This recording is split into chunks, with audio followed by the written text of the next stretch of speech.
बिस्मिल्लाहिर्रहमानिर्रहीम। अस्सलाम वालेकुम दोस्तों, I am Areed Saleem. Welcome to my YouTube channel Novel Orchid. कैसे आप सब लोग जी? तो गाइस आज हमने नावल पढ़ना है ज़िंदगी धूप तुम घना साया, रिटन बाय मरियम अजीज़। एक तो भाई ये देख के ना, ये नाम पढ़ के ना इस नावल का मुझे वो गाना याद आ जाता है। एक ड्रामा भी लगता था ये वाला, ज़िंदगी धूप तुम घना साया। ड्रामा तो वो उसका था, लेकिन ये वाली वो स्टोरी नहीं है, नाम सिर्फ वही है, स्टोरी चेंज है।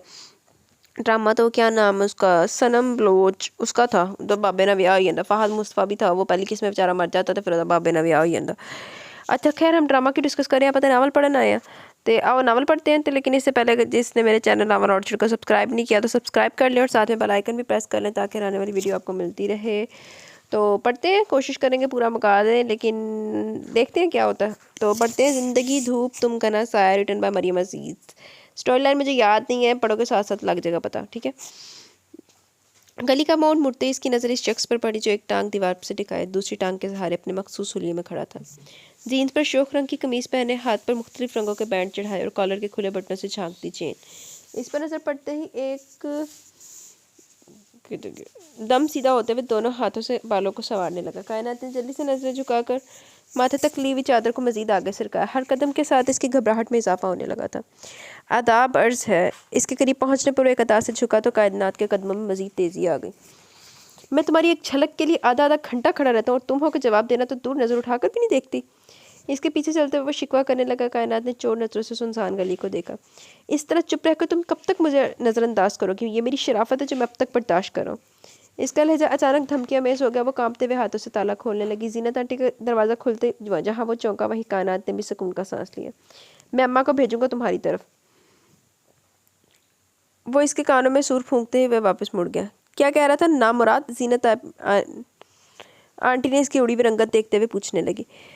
चल तू परेशान ना हो, मैं सुमेरा को भेजती हूँ। इसे तसल्ली देते हुए वापस मुड़ गई तो वो भी दरवाज़ा धकेल कर अंदर आ गई। चादर उतार कर कितनी देर तक खाली उस जहन की कैफियत में दीवार को घूरती रही। सुमेरा की आवाज़ पर वो गहरा सांस लेते हुए बाहर आ गई। आज स्कूल में तुम्हारा दिन कैसा गुजरा? सुमेरा ने इसे देखा तो तेरी से गोभी काट रही थी। अच्छा था, अभी तो एक हफ्ता हुआ, एडजस्ट होने में थोड़ा टाइम तो लगेगा। इसने नल खोलकर गोभी की टोकरी सिंक में रख दी। तो ठीक है ना, तुम्हारी बोरियत खत्म होगी जब हमें देखो एफ करके इतने सालों से घर में बैठ के हंडियाँ पका रहे हैं। इसकी बेजारी पर वो खुलकर मुस्कुराई। तुमसे कितना कहा था मेरे साथ आगे एडमिशन ले लो, पर तुम क्या करूँ यार, पढ़ने में अपना दिल नहीं लगता। सुमेरा ने मस्कीन सी शक्ल बनाकर कहा तो वो मुस्कुरा दी। अम्मी बता रही थी आज उसामा तुम्हारे पीछे घर तक आया था। सुमेरा के सवाल पर इसके होंठों की मुस्कुराहट गायब होगी। इसने कटी हुई गोभी हंडिया में डाल दी। कहता क्या है? इसने मुसलसल खामोश रहने पर इसने दोबारा पूछा तो कायनात ने गहरा सांस लिया। अपनी अम्मा को भेजूंगा। सुमेरा कुछ देर खामोशी से इसका चेहरा देखती रही। पता नहीं क्यों तुम्हारे पीछे हाथ धोकर पड़ गया। पहले वो आंटी शिबाना की नौरीन के पीछे था, तुम्हारी खूबसूरती की वजह से नौरीन की बचत होगी। वैसे इतना ही कह रहा था तो शादी कर लो। सुमेरा की बात पर इसने तड़प कर इसे देखा। एक बात कहूँ, बुरा मत मानना, उसामा की इतनी हिम्मत भी सरासर हाथ तुम्हारी अपनी बुजदली का है। तुम्हारे खौफ ने इसे इतनी शह दी है कि आज वो तुम्हारे पीछे तक आ गया। कल को घर में भी घुस आएगा। सुमेरा ने तफसीली आवाज़ पर इसकी आंखें नमकीन पानियों से भर गई। हाँ रो लो, तुम्हें और काम ही क्या, हद होती है बुजदली की भी। जब वो पहली बार तुम्हारे रास्ते में खड़ा था तभी अगर तुम इसे जूती लगा देती तो इसकी अक्ल ठिकाने आ जाती। ना खुद कुछ करती हो ना ताया जी को कुछ बताती हो। तुम जानती हो मैं ऐसा नहीं कर सकती। जूती उतारने के लिए हिम्मत की ज़रूरत होती है। हिम्मत तब आती है जब आपको किसी की पुष्ट पनाही हासिल हो। जहाँ तक बाबा की बात है, मैंने इनसे एक बार शिकायत की थी तो इन्होंने कहा था कि वो अपने रास्ते खड़ा रहता है। तुम इसे नज़रअंदाज कर दिया करो। ऐसे लोगों को कुछ कहना खुद को जलील करवाना है। अब तुम बताओ मैं क्या करूँ? वो अचानक पूरी तरह रोने लगी तो सुमेरा ने दुखी नज़रों से देखा और उठकर इसके पास आ गई। किधर गया? कायनात, इस तरह ज़िंदगी नहीं गुजरती। दुनिया में बहुत से लोग अकेले होते हैं, लेकिन इसका मतलब ये नहीं कि आप डर कर जीना छोड़ दें। मैं भी अकेली हूँ, ना बाप है ना भाई। मैं तो किसी से नहीं डरती। हाँ एक बात है, तुम्हारी तरह बहुत खूबसूरत नहीं हूँ। सुमेरा ने प्यार से इसके गाल को छुआ तो भीगी आंखों से मुस्कुरा दी। ये हुई ना बात। सुमेरा की दिलासे पर इसने मुस्कुराते हुए सर हिला दिया। अच्छा मैं चलती हूँ। इसे फ्रिज से आटा निकालते देखकर सुमेरा खड़ी होगी। सुमेरा बाबा के आने तक तो रुको ना। कायनात की इजाज़त भरी आवाज़ पर इसने अफसोस से सर लाया। प्लीज़ कायनात अब बड़ी हो जाओ। अभी ताया जी बैल की आवाज़ पर इसकी बात अधूरी रह गई। कायनात दरवाजे की तरफ भागी। वालेकुम अस्सलाम। शकील साहब ने मुस्कुराकर इसके सर पर हाथ फेरा। खैरियत? आज सुमेरा बेटी अभी तक यहीं है?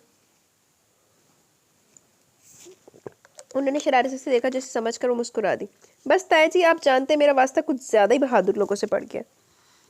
शकील साहब कहकर लगाकर हंस पड़े। इन दोनों की शरारत समझकर कायनात ने बुरा सा मुंह बनाया। खुद तुम बहुत बड़ी तीसमार खान हो। तुमसे बेहतर हूँ। अच्छा ताया जी मैं चलती हूँ। वो कायनात के सर पर चप्पत लगाते हुए तेजी से बाहर निकल गई। जब वो खाना लेकर कमरे में आई तो शकील साहब आंखें बंद किए चित लेटे थे। बाबा, इनके आहिस्ता से पुकारने पर इन्होंने आंखें खोल दी और उठकर बैठ गई। खाना तो बहुत मज़े का, इन्होंने दूसरा नवाला मुंह में रखते हुए कहा। तो मुस्कुरा दी। बाबा, आज आप बहुत थके हुए लग रहे हैं। बेटा जी, थकते वो हैं जो काम करते हैं। मैं बस ऑफिस जाता हूँ, अपनी सीट पर बैठता हूँ और 5 बजे उठकर वापस आ जाता हूँ। इनके बेसाख्ता अंदाज पर मुस्कुरा दी। फैजान अंकल का क्या हाल है? आजकल अमेरिका गया हुआ अपने बेटे के पास, वरना सुबह सुबह मेरे सर पर पहुंच जाता। इन्होंने मुस्कुराकर पानी का गिलास उठा लिया। बाबा, क्या वो बहुत अच्छे हैं? कायनात ने अपना हाथ थोड़ी के नीचे टकाकर बड़े इश्तियाक से पूछा। हमारी वाकफियत कॉलेज में हुई थी। वो बहुत अमीर था, मैं ज़रा इसे नज़रअंदाज ही करता था, लेकिन ये मेरे पीछे नहीं छोड़ता था। एफएससी के बाद ये बाहर चला गया और मैं बीए के बाद रोज़गार की तलाश में भटकने लगा। फिर ज़िंदगी इतनी मुश्किल हो गई कि दोस्त वगैरह सब भूल गए। फिर बहुत अरसे बाद इन दिनों जब मेरी जॉब छूट गई थी तो ये मिल गया। गुजरते वक्त ने मसाइब के जो निशान मेरे चेहरे पर छोड़े थे, इनमें से एक निशान भी इसके चेहरे पर नहीं था। बहरहाल इसने मुझे जॉब दी। कभी कभी तो मुझे इसके खलूस पर हैरत होती है। बाबा, आप इन्हें किसी दिन घर लाए ना, मेरा इनसे मिलने का बहुत दिल चाहता है। कायनात, बेशक वो बहुत अच्छा है, लेकिन इसका अपना एक स्टैंडर्ड है। पता नहीं वो यहाँ आना पसंद करेगा भी या नहीं। बाबा, आप ऐसा क्यों शकील साहब के लहजे में अचानक एहसास कमतरी ओद कर आया। बाबा, आप ऐसा क्यों सोचते हैं? बस ऐसे एक बात की थी। इसका अफसरदा चेहरा देखकर इन्होंने इसका गाल थपथपाया तो वो खामोशी से ट्रे उठाकर बाहर निकल आई। चारपाई पर लेटी हुई एकटक आसमान पर चमकते चांद को देख रही थी। बचपन से खुले आसमान पर चमकता चांदी से बहुत पुरकशिश लगता था। वो खुद नहीं जानती थी वो चांद में किसकी शबीह तलाश करती है। अपना हर गम हर खुशी वो इससे शेयर करती है। इसे लगता है चांद इसकी हर बात सुनता है। कुछ दिनों से वो बहुत खुश थी। पिछले 1.5 साल के अरसे में पहली बार उसामा से नजर नहीं आया। अपने कमरे से निकलते शकील साहब दहलीज पर ही रुक गए। इनकी नजरें कायनात पर थी। ऐसा लग रहा था चांद की रोशनी जैसे इसके चेहरे पर ठहर गई। वो मुस्कुराते हुए इसके करीब आ गए। इनके पुकारने पर हड़बड़ाकर उठ खड़ी हुई। बाबा, आप अब तक सोए नहीं? यही सवाल मैं भी तुमसे पूछ सकता हूँ। वो मुस्कुराते हुए इसके करीब बैठ गए। मैं बस ऐसे ही। वो खामोशी से अपनी हथेलियां देखने लगी। आज भी लगता है कि तुम अपने चांद के साथ राजो न्याज में मसरूफ थी। मुझे भी बताओ, चांद में ऐसा कौन सा चेहरा नजर आता है जो मेरी बेटी को इतना खूबसूरत बना देता है? बाबा, आप भी बस। इनके शरारती अंदाज पर वो झैम कर हंस पड़ी। कुछ देर इनके दरमियान खामोशी छाई रही, जिसे कभी कायनात नहीं तोड़ा। बाबा, आपसे एक बात पूछूं? इसने अपना रुख मुकम्मल तौर पर इनकी तरफ मोड़ लिया। शकील साहब ने इसकी तरफ देखकर गोया से पूछने की इजाज़त दी। बाबा, अम्मी ने हमें क्यों छोड़ा था? इसके सवाल पर वो चौंके और ना ही हैरान हुआ, क्योंकि वो बचपन से इसने अगर इनसे कोई सवाल मतवातर किया था तो बस यही था। हर बार इनकी तामील खामोशी पर वो चुप हो जाती थी, लेकिन इस बार इन्होंने खुद को जवाब देने के लिए तैयार कर लिया था, क्योंकि अपनी माँ के बारे में इसे जानने का पूरा हक था। तुम्हें अपनी माँ बहुत याद आती है? इन्होंने उल्टा इससे सवाल किया। नहीं, वो कतई अंदाज में बोली। बचपन की कुछ धुंधली यादें अभी भी मेरे जहन में मौजूद है। वो आपसे बहुत प्यार करती थी। मैं तो सिर्फ ये जानना चाहती हूँ कि ऐसी कौन सी वजह थी कि इन्होंने आपको छोड़ दिया। आप जिनसे आज भी इतना प्यार करते हैं और इन्होंने एक बार भी मेरे बारे में नहीं सोचा। शकील साहब ने गहरा सांस लिया। तुम्हारी माँ मेरी खालाजाद थी। वो बहुत खूबसूरत थी। बचपन से माँ कहा करती थी रुखसाना मेरी शकील की दुल्हन बनेगी। ये बात जैसे मेरे दिमाग में जम कर रहेगी। हर माँ की तरह मेरी माँ की नज़र में भी मैं किसी शहजादे से कम नहीं था। वो अपने इकलौते बेटे के लिए चांद सी बहू लाना अपना हक समझती थी। मुझे अपनी आम सी शक्ल का इदराक तो था, लेकिन फिर मैं भी सब कुछ अम्मा की नज़रों से देखता रहा। रुखसाना के खिंचे खिंचे अंदाज को मैं हया समझता था। वो किसी और को पसंद करती थी, इससे इसने शादी क्यों नहीं की ये मैं नहीं जानता। मैं तो इसी में खुश था कि वो मुझसे शादी कर रही है। शादी के बाद इसकी बेरुखी के बावजूद मैं दीवानों की तरह से चाहता रहा। 2 साल बाद तुम पैदा हुई। मैं तो जैसे खुशी के मारे पागल सा हो गया। फिर रुखसाना को तुम्हारी तरफ रुझान देखकर मैं मुतमिन होने लगा। मैं अब ऑफिस से जल्दी आने लगा, क्योंकि मैं जानता था मेरी बेटी मेरा अक्स इंतजार करती है। तुम्हारे लिए मैं आम शक्ल का आदमी नहीं था। तुम्हारा मुझे अहमियत देना बहुत अच्छा लगता था। मेरी ये खाम ख्याली थी कि तुम्हारी मोहब्बत रुखसाना के लिए जंजीर साबित होगी। गलत साबित हुई। एक दिन जब मैं ऑफिस से घर पहुंचा, वो तुम्हें और मुझे छोड़कर जा चुकी थी। मैं पागलों की तरह से ढूंढता रहा, मगर वो नहीं मिली। 1 हफ्ते बाद वो खुद मेरे पास आई, लेकिन माफ़ी मांगने नहीं बल्कि मुझसे छुटकारा पाने के लिए। इसने कहा कि अगर मैं वाकई उससे मोहब्बत करता हूँ तो इसे आज़ाद कर दूँ। मैं इसे मोहब्बत करता था, इसलिए इसे आज़ाद कर दिया। कुछ नहीं पता था, मेरा एहसास कमतरी बढ़ने लगा। कई बार मैंने खुदकुशी का सोचा, लेकिन सिर्फ तुम्हारे लिए जीना पड़ा। मैं अब भी हर रोज़ अल्लाह से शिकवा करता हूँ, अगर मुझे आम शक्ल का ना बनाता तो इसका क्या जाता है। इनकी आवाज़ भर आ गई तो कब से चुपचाप सुनती कायनात इनके सीने से लग गई। बाबा, आप आम नहीं हैं, आप ख़ास हैं, दुनिया के सबसे खूबसूरत इंसान। आप मेरी नज़रों से खुद को देखें। मैं जानता हूँ मैं तुम्हारे लिए बहुत ख़ास हूँ, इसलिए तो जिंदा वरना रुखसाना की नफरत ने तो हर रास्ता बंद कर दिया था। वो अपने आंसू साफ करते हुए इसका सर से हिलाने लगी और वह दिल गिरफ्तगी से सोचने लगी। बाबा, आपकी कम हिम्मती ने हमारी ज़िंदगी में कितना बड़ा खला पैदा कर दिया। आपके साथ साथ इसका खमियाजा मैं भी भुगत रही हूँ। मर्द तो अपनी मोहब्बत के लिए बड़े तंग नज़र होते हैं। बेशक अम्मी किसी को पसंद करती थी, लेकिन थी तो आपके निकाह में। आपने उन्हें किसी और के हाथ में सौंपना कैसे गवारा कर लिया? और फिर वो आपकी मोहब्बत भी थी। मर्द तो वो होता है जो अपनी मनवाने वाला हो। तो क्या ये सब किताबी बातें? इसने आंखें मूंद ली।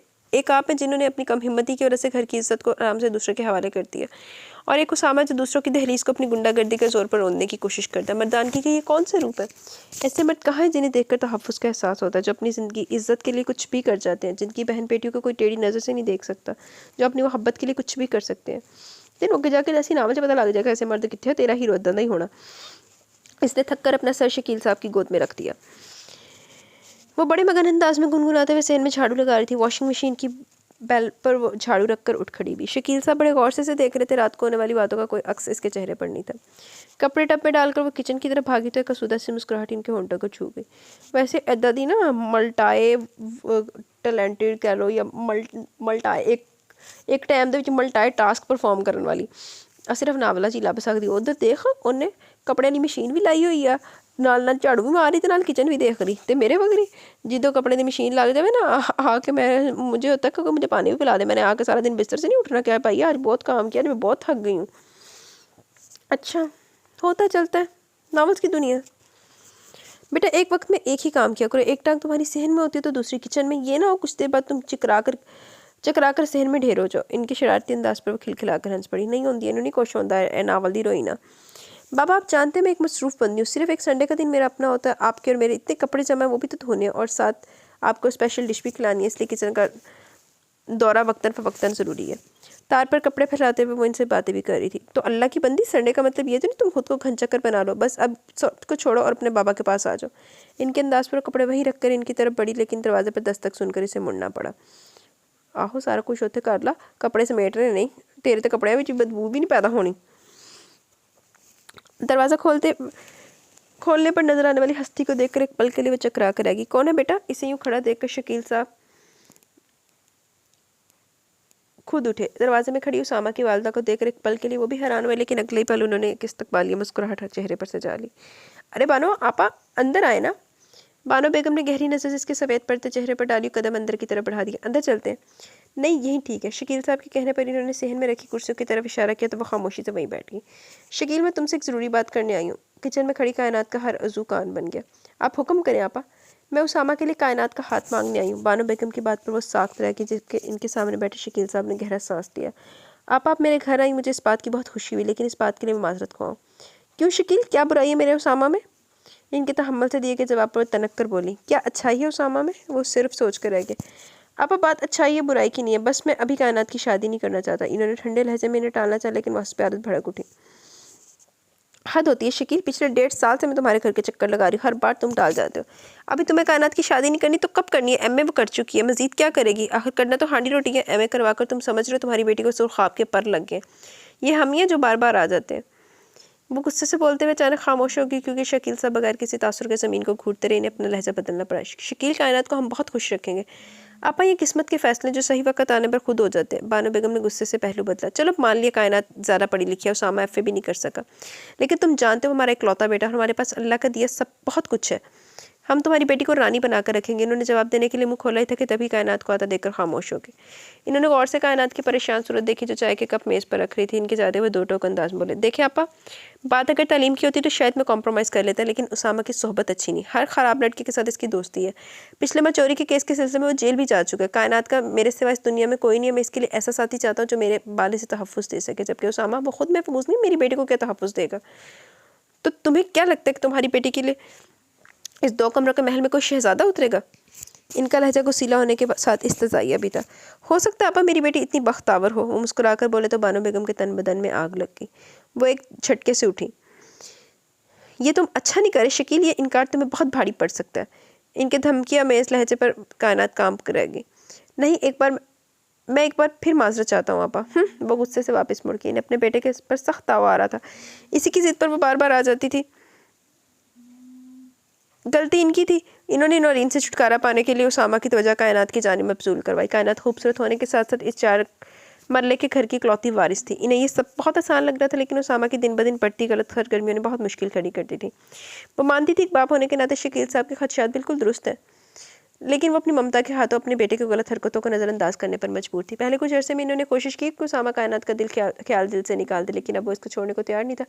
तो लानत फिर तेरे वगरी माँ ने जिन्हें तवज्जो ही दर्द करवाई है। आप पहले उन्होंने पौधे पीछे लाने ली, किसी दी कुड़ी दी भी जिंदगी तबाह करनी ते अपना तो ममता दे हथों मजबूर वारे सदके लानती जिन। दरवाजे से निकलते इनकी निगाह गली के मोड़ पर खड़े उसामा पर पड़ी, जो इनके निकलते तेरी से इनकी तरफ बढ़ा। इन्होंने बेचारगी से बंद दरवाजे को देखकर अपनी तरफ बढ़ते बेटे को देखा, खुद को इसके रद्द-ए-अमल के लिए तैयार करने लगी। वो अपनी बस का इंतजार कर रहे थे जब किसी ने इन्हें सलाम किया। अपने पीछे खड़े उसामा को देखकर वो परेशान हो गए, तो हमेशा कोई तासर चेहरे पर लाए बगैर मुस्कुराकर इसके सलाम का जवाब दिया। कल मेरी अम्मा आई थी आपकी तरफ। उसामा के सवाल पर इन्होंने थेग निकलते हुए सर हिलाया। आपकी हिम्मत कैसे हुई मेरी माँ की बेइज्जती करने की? इसके सख्त लहजे पर इनका सारा इत्मीनान रुखसत हो गया। पता नहीं बानो बेगम ने किस अंदाज में बात की थी जो आज वो इनके सामने था।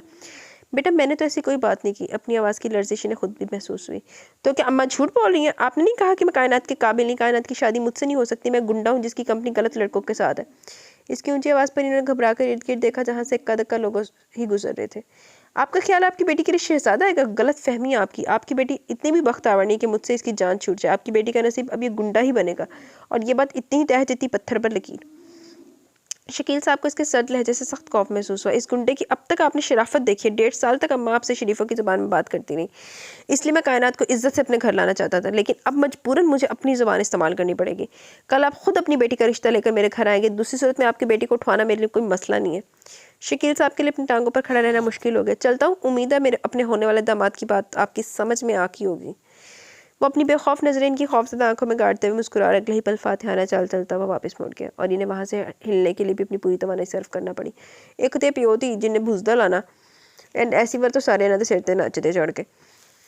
दफ्तर पहुंचते इन्होंने 4 घंटे गुजर चुके थे, लेकिन इसके लहजे की सब वाकई वो अब तक महसूस कर रहे थे। इनके लिए फैसला करना बहुत मुश्किल था, अगर आगे खाई थी तो पीछे कुआं। कायनात को बहुत अच्छी तरह से जानते थे वो उसामा से कितना डरती थी। पिछले 1.5 साल से वो इसकी परेशानी देख रहे थे, लेकिन हर बार इनकी बुज़दिली ने उसामा से किसी किस्म की बात पर से रोक देती। और कल उसामा की माँ को देखो जो सरसीम की इसके चेहरे पर फैली थी, इसने वक्ती तौर पर इन्हें हर अंजाम से बेनियाज कर दिया, लेकिन आज पहली बार उसामा इनके सामने आया था। इसका अंदाज और धमकी दोनों वो नज़रअंदाज नहीं कर सकते थे। अगर वो कायनात की शादी इससे करवा देते तो सारी उम्र इनकी बेटी रोती रहेगी, और अगर नहीं करते तो भी इनकी बेटी बदनामी और एक दाग के साथ सारी उम्र गुजारेगी। इन्होंने बेबस होकर अपना सर मेज़ पर गिरा लिया। किससे मदद मांगू? लाचार होकर वो रो पड़े। शकील, मानूस आवाज़ पर चौंके इनके हाथ तेजी से हरकत में आए। क्या हुआ? तुम्हारी तबीयत तो ठीक है? इसके सामने फैजान साहब पुरतशवीश अंदाज में खड़े हुए इन्हें देख रहे थे। मैं बिल्कुल ठीक हूँ, तुम कब आए? कल ही आए। देखो अपने साथ किसे लाया हूँ। खुशी से मामूल लहजे में इन्होंने अपने दाएं तरफ ताल्लुक से अंदाज में खड़े शख्स की तरफ इशारा किया, तो शकील साहब की नज़रें बेसाख्ता इसकी तरफ उठी। ये मेरा सबसे लाडला गुस्सीला बेटा है मुस्तफ़ा, और मुस्तफ़ा ये मेरा फ्रेंड शकील सरवर। इसने शायद इन्हें सलाम किया था, लेकिन वो तो अब तक फैजान के लहजे में खोए थे। क्या नहीं था इसकी आवाज़ में? मान, मोहब्बत, जवान बेटे का गुरूर। इन्होंने एक बार फिर बातें करते फैजान से नजर हटाकर इस लड़के को देखा। 6 फुट से निकलता कद, तीखे और मगरूर नकूश, कसरती जिस्म, अपने बाप का दायां बाजू। इसकी शख्सियत में ऐसी बात थी जो अगले बंदे को मरूब कर देती। इन्होंने एक बार फिर फैजान को देखा, जिसका अंदाज़ात कुछ और ही था। इतने शानदार बेटे के पहलू में खड़ा आज वो और भी जवान लग रहा था। इन्हें एकदम अपने सीने के बाएं पहलू में शदीद दर्द की लहर उठती महसूस हुई। इनके सफ़ेद पड़ते चेहरे को देखकर फैजान साहब तेजी से इनकी तरफ बढ़े थे। इसने एक बार फिर घड़ी की तरफ देखा जो रात के 10 बजे आ रही थी। 5:30 बजे वो घर में होते थे, लेकिन आज इतनी देर क्यों हो गई? बाबा आप कहाँ हैं? सहन में फैले अंधेरे को देखकर वो रो पड़ी। इसने सारे घर की लाइटें जला रखी थी, लेकिन खौफ की सी सूरत कम नहीं हो रहा था। बेल की आवाज़ पर वो चौंकी, और अगले ही पल इसने बिना पूछे दरवाज़ा खोल दिया। बाबा! शकील साहब को देखकर बेख्तियार इनकी तरफ बढ़ी, लेकिन इनके साथ 2 अजनबी सूरतें देखकर इसे फिलफौर रुकना पड़ा। इजाज़त हो तो हम अंदर आ जाए? वो जो दरवाजे के दरमियान साख्त खड़ी थी, फैजान साहब की शौक हवास पर शर्मिंदा होकर दरवाजे की ओट में हो गई। वो दोनों शकील साहब को सहारा देकर अंदर ले आए, तो वो गिलासों में पानी डालकर अंदर ले आई। फैजान साहब को पानी देकर वो इसकी तरफ मुड़ी, जो दोनों हाथ जीन्स की जेबों में डाले हुए संजीदा खड़ा था। No thanks. वो इस पर नजर डाले बगैर बोला, डैड मैं बाहर आपका वेट कर रहा हूँ। किसी को मजीद कुछ कहने का मौका दिए बगैर वो बाहर निकल गया। फैजान साहब ने तासब से गर्दन हिलाकर इसकी पुश्त को देखा, और पीछे जवाब पे इसे जो अब भी ट्रे हाथ में था, मैं सुर्ख आंखों के साथ निढाल लेटे शकील साहब को देख रही थी। इन्हें बेसाख्ता इसकी परेशान सूरत पर प्यार। शकील, आज मुझे अंदाज़ा हो रहा कि तुम मुझे अपने घर क्यों नहीं बुलाते थे। फैजान साहब के कहने पर शकील साहब के साथ साथ कायनात ने भी चौंक कर इन्हें देखा। दवाइयों के ज़ेरे असर माऊफ होते अपने दिमाग के बावजूद इनका एहसास से कमतरी पूरी तरह होत कर आया। इन्होंने शर्मिंदगी से अपने घर के दरो दीवार को देखने के बाद सामने बैठे इस शानदार से शख्स को देखा। मुझे पहले पता था तुम बहुत अमीर हो। फैजान साहब का शौक लहजा ने अपना मजाक उड़ाता महसूस हुआ। कायनात ने परेशानी से अपने बाप का चेहरा देखा। वो इनके चेहरे पर छाए हर एहसास को पड़ी थी। तुम नहीं चाहते थे कि मैं कभी भी इतनी प्यारी बेटी से मिलता, तुम अकेले अपनी बेटी का प्यार समेटते रहे। फैज़ान साहब की बात पर शकील साहब ने गहरा सांस लिया, जबकि कायनात झेम सी गई। यहाँ आओ बेटा। फैज़ान साहब ने करीब रखी कुर्सी की तरफ इशारा किया तो वो इनके करीब बैठ गई। शकील साहब ने बोझल होती आंखें बंद कर ली, इन पर गनूद की छाने लगी। तो फैज़ान साहब की आवाज़ आहिस्ता आहिस्ता मध्यम होने लगी। मोबाइल की बीप पर वो दोनों चौंके। फैज़ान साहब ने जल्दी से कोट की जेब से मोबाइल निकाला तो कायनात ने बाप का जर्द चेहरा देखा जो गहरी नींद सो रहे थे। लो, आधा घंटा हो गया, मुझे पता ही नहीं चला। वो यकीनन बाहर बैठा जल भुन रहा होगा। फैज़ान साहब जल्दी से उठ खड़े हुए। सर सड़ के सवाह हो गया होना बाहर बैठा बैठा, अद्धे घंटे ने सुकने पाया है, उन्होंने तो घर जान देते। अच्छा बेटा मैं चलता हूँ। मगर बाहर निकलते हुए एकदम दरवाजे के करीब पहुँच कर रुक गए। शकील को कोई परेशानी है? फैज़ान साहब के पुरतशवीश अंदाज पर खुद सोचने पर मजबूर होगी। जब कोई वजह इसकी समझ में ना आई तो उसने सर नफ़ी में हिला दिया। अंकल, पापा को हुआ क्या है? कब से दिल में मचलता हुआ सवाल ज़बान पर आ गया। अनजाना का अटैक हुआ, लेकिन अब परेशानी वाली कोई बात नहीं है। इसकी आंसुओं से लबरेज आंखें देखकर इन्हें तसल्ली देना पड़ी। आपके मोबाइल पर दोबारा बीप हुई तो मुस्कुरा उठे। अब मेरी खैर नहीं, वो बड़बड़ाए। अच्छा बेटा, अपना और शकील का ख्याल रखना। इससे कहना कुछ अर्से ऑफिस ना रेस्ट कर ले, मैं चक्कर लगाता रहूँगा। वो इसके सर पर हाथ फेरते हुए बाहर निकल गए। बाबा कहाँ जा रहे हैं? वो नाश्ता लेकर अंदर आई तो शकील साहब कहीं जाने को तैयार थे। कुछ देर में आता हूँ। वो मजीद किसी बात का मौका दिए बगैर बाहर निकल गए। वो हैरान होते हुए किचन में आ गई। अभी वो बर्तन धोकर फारिग हुई थी कि वापस भी आ गए और एक नज़र इसे देखकर अंदर चले गई। खाना पकाकर जब वो अंदर आई तो बेड पर बैठे एक एकटक दीवार को घूर रहे थे। वो खामोशी से इनके सामने बैठ गई। बाबा क्या बात है? इसने उलझन भरी नज़रों से इन्हें देखा। मैं उसामा के साथ तुम्हारा रिश्ता पक्का कराया हूँ। उन्होंने सपाट लहजे में इसके सर पर धमाका किया। वो इतनी हैरान हुई कि कुछ पल के लिए इसे अपनी समात पर धोखा हुआ। भला बाबा ऐसा कैसे कह सकते हैं? दिल की पुकार पर इसने उम्मीद भरी नज़रों से इन्हें देखा, जिन्होंने एक बार भी इसका चेहरा नहीं देखा। बाबा? इसकी हैरान आवाज़ पर इनकी आंखों में पानी इकट्ठा हुआ, जिसे इन्होंने आंखें मीच कर रोका। कायनात, मैंने बहुत सोच समझ कर ये फैसला किया, फिर मैं कब तक तुम्हारे साथ रहूँगा? अच्छा है मेरे सामने तुम अपने घर चली जाओ। इनकी तसल्ली पर भी इसकी बेयकीनी में कोई फ़र्क ना है। मुझे माफ़ कर दो कायनात, तुम्हारा बाबा एक बार फिर मजबूर हो गया। इसकी बेयकीनी पर वो रो पड़े तो इसके साख्त वजूद में जंबिश हुई। जी बाबा। महज ये दो लफ्ज़ अदा करके वो वहाँ से उठ गई। ये तो होना ही था। इसने चूल्हा जलाते हुए सोचा। फिर भी पता नहीं क्यों कहीं एक मोहम सी आस थी। वो कुछ देर आग के शोलों को देखती रही, फिर झटके से चूल्हा बंद कर दिया। बाबा मुझसे बहुत प्यार करते, इन्होंने मेरे लिए अच्छा ही सोचा होगा। इसने जैसे खुद को तसल्ली दी और अगले ही पल इसने ज़मीन पर बैठकर अपना चेहरा दोनों हाथों में छुपा लिया, फूट फूट कर रो दी। आज उसामा से इसकी बात तय हुए 2 हफ्ते गुजर चुके थे, लेकिन इसे लगता था वक्त रुक सा गया। कुछ दिन पहले उसामा अपनी माँ के साथ इनके घर आया और जितनी देर इसे चाय मेज़ पर रखने में लगी, इतनी देर इसकी बेबाक नज़रें इस पर जमी रही। इसके बाप की मौजूदगी में इसकी नज़रों को लगाम नहीं दे सकी थी। दस्तक की आवाज़ पर इसने चौंक कर दरवाजे की तरफ देखा। बाबा ये क्या हुआ? शकील साहब के सर पर लगी पट्टी देखकर वो बेसाख्ता चीख पड़े। इन्हें बाजू से थामकर अंदर लाकर बिठाया। जब वो पानी का गिलास लेकर आई तो इन्होंने दोनों हाथों से अपना चेहरा ढांप रखा था। इसने गौर से इनका जायजा लिया। इनकी कमीज़ पर जगह जगह खून के धब्बे लगे थे। बाबा? इसने घुटनों के बल बैठकर इनके दोनों हाथ चेहरे से हटाए। अगले पल वो साख्त रह गई। वो रो रहे थे। कायनात, तुम्हारा बाप इतना कमज़ोर और बुज़दिल क्यों है? मैंने तुम्हारे लिए इतना बड़ा फैसला किया, तुमने कोई एहतजाज क्यों नहीं किया? कम से कम अपने बाप को बुरा ही कह लेती। वो चुपचाप बरसती आंखों से इन्हें देखती रही। तुम कायनात चली जाओ यहाँ से, अपने लिए तुम खुद फैसला करो, कम से कम तुम बहादुर बन जाओ। वो इससे नसीहत कर रहे थे। इसकी आंखों में अश्क उतर आए। मैं बहादुर कैसे हो सकती हूँ बाबा? कैसे? कम हिम्मती तो मेरे खून में है, बुज़दिली तो मुझे विरासत में मिली है। वो दिल ही दिल में इनसे शिकवा करने लगी। इसकी मुसलसल खामोशी पर इन्होंने अपना चेहरा साफ किया। बाबा आपको चोट कैसे लगी? बाबा किसी को कोट खा के आया, गिर गया था। इन्होंने लेट कर आंखों पर बाजू रखा। बाबा आप ठीक तो है ना? इसकी भराई हुई आवाज़ पर इन्होंने जल्दी से आंखों पर से हाथ हटा लिया। मैं बिल्कुल ठीक हूँ, तुम परेशान मत हो, बस कुछ देर सोना चाहता हूँ। इसने सर उठाकर इन्हें देखा और लाइट ऑफ करके बाहर निकल आई। जी दरवाज़ा बंद दरवाजे को देखकर इसने नज़रें फिर से चांद पर टका दी। पहले चांद का अक्स इसके होंठों पर मुस्कुराहट और आंखों में ख्वाब सजा देता था, लेकिन आज इसकी नज़र सपाट थी, क्योंकि जो एक उम्मीद थी वो ख़त्म हो गई थी। आज बाबा का रवैया इसकी समझ से बाला था। वो जानती थी अपने फैसले से वो खुद खुश नहीं। एक पल के लिए इसके दिल में ख्वाहिश आ गई कि वो भी अपनी माँ जैसी बन जाए, लेकिन अगले ही पल इसने अपने दिल को झिड़क दिया। वो अपने पापा की मजबूरी समझती थी, फिर आज पापा ऐसा क्यों कह रहे हैं? डोरबेल की आवाज़ पर घर की खामोश फिजा में इर्त्याश पैदा हुआ तो हड़बड़ा कर उठी। कौन? दरवाजे के करीब जाकर इसने पूछा। मैं, सुमेरा। इसने हैरत से दरवाज़ा खोल दिया। सुमेरा अंदर आ गई। ताया जी कहाँ हैं? अंदर सो रहे हैं। कायनात ने कुर्सी पर बैठते हुए कहा। अब इनकी तबीयत कैसी है? कायनात ने हैरत से देखा। तुम्हें कैसे पता चला? तुम नहीं जानती? सुमेरा ने टटोलती नज़रों से देखा, जो अब परेशान नजर आ रही थी। आज उसामा के घर पुलिस आई थी, शायद फिर किसी केस के सिलसिले में। ताया जी भी वहीं थे। उसामा और इनकी लड़ाई होगी। उसामा ने इन पर हाथ उठाया। सुमेरा ने इसको देखकर नजर चुराई, जो फटी फटी नजरों से इसे देख रही थी। क्यों? बड़ी देर बाद इसके मुंह से निकला। ताया जी ने तुम्हारा रिश्ता इससे ख़त्म करने की बात की थी। कायनात ने अपना सर झुका लिया। वो इसे मजीद तफसील सुना रही थी, लेकिन इसे कुछ सुनाई नहीं दे रहा था। सुमेरा के जाने के बाद इसने बंद दरवाजे को देखा। बाबा के रवैये की वजह अभी इसे समझ में आ गई थी। कायनात, शकील साहब के पुकारने पर वो इनकी तरफ मतवज्जो हुई। बाबा आप कहाँ जा रहे हैं? आपकी तबीयत ठीक नहीं है। इसने तशवीश से इन्हें देखा। मैं रुखसाना से मिलने जा रहा हूँ ताकि वो तुम्हें यहाँ से ले जाए। क्यों बाबा? वो मज़ीद परेशान हुई। तुम्हारा यहाँ रहना अब ठीक नहीं, तुम फिक्र ना करो, अब सब ठीक हो जाएगा। इसका सर थपकते हुए बाहर निकल के, जबकि वो हैरान परेशान इनका पुरसकून लहजे पर गौर करने लगी। अभी दोपहर का खाना बनाकर फारिग हुई थी कि वो वापस आ गई। इसे कुछ पूछना नहीं पड़ा, इसकी सुर्ख आंखें इसके हर सवाल का जवाब थी। वो काफ़ी देर कशमकश की कैफियत में बाहर खड़ी थी, फिर थक कर अंदर आ गई। वो एक यकटक छत को देख रहे थे। इसने आहिस्ती से इनके करीब बैठ कर इनका हाथ थाम लिया। बाबा, आप खौम-खा परेशान हो रहे, सब ठीक हो जाएगा, उसामा अच्छा है। वो एक ही जुमले में 2 बार अटकी, जबकि वो पलके झपकाए बगैर इसे देखते रहे। बाबा, मुझे उसामा के साथ शादी पर कोई एतराज़ नहीं। इसने मुस्कुराकर इन्हें मुतमिन करना चाहा। कायनात? इनके लहजे में इसने चौंक कर इन्हें देखा और इनके मुंह से निकलने वाला हर लफ्ज़ इसके सर पर धमाके की तरह फट रहा था। वादा करो कायनात। इन्होंने उठकर इसका हाथ मजबूती से थाम लिया। इनका तनफ्फुस एकदम बहुत तेज चलने लगा। बाबा? इसने घबरा कर इनका कंधा हिलाया, जो ठंडे ठंडे सांस लेने की कोशिश कर रहे थे। बाहर मसलसल बजती बेल पर इसने एक नजर इन्हें देखा और तेजी से बाहर की तरफ भागी। हेलो, कैसी हो बेटा? इसे देखकर वो खुश दिली से मुस्कुराया, लेकिन अगले ही पल वो ठिठक कर रुक गई। क्या हुआ? अंकल, बाबा को पता नहीं क्या हुआ है। इसने रोते हुए मुश्किल बात मुकम्मल की तो अंदर की तरफ भागे। फैजान साहब कितनी देर तक साथ लेटे शकील साहब की नबस्था में खड़े रहे। अंकल, बाबा बोल क्यों नहीं रहे? इसने डरते फैजान साहब की संजीदा सूरत देखी। मैं डॉक्टर को फ़ोन करता हूँ। इन्होंने जल्दी से अपना मोबाइल निकाला। इस दौरान सुमेरा के घर वालों समेत पूरा मोहल्ला इनके घर जमा हो गया। मोहल्ले के कंपाउंडर ने इनकी मौत की तस्दीक कर दी, लेकिन वो हवस बेयकीन थी। लेकिन जब डॉक्टर ने भी वही अल्फाज दोहराए तो अपनी चीखों को नहीं रोक सकी। हाय हाय, बाबा भी छड़ के चला गया, कल्ली रह गई कुड़ी।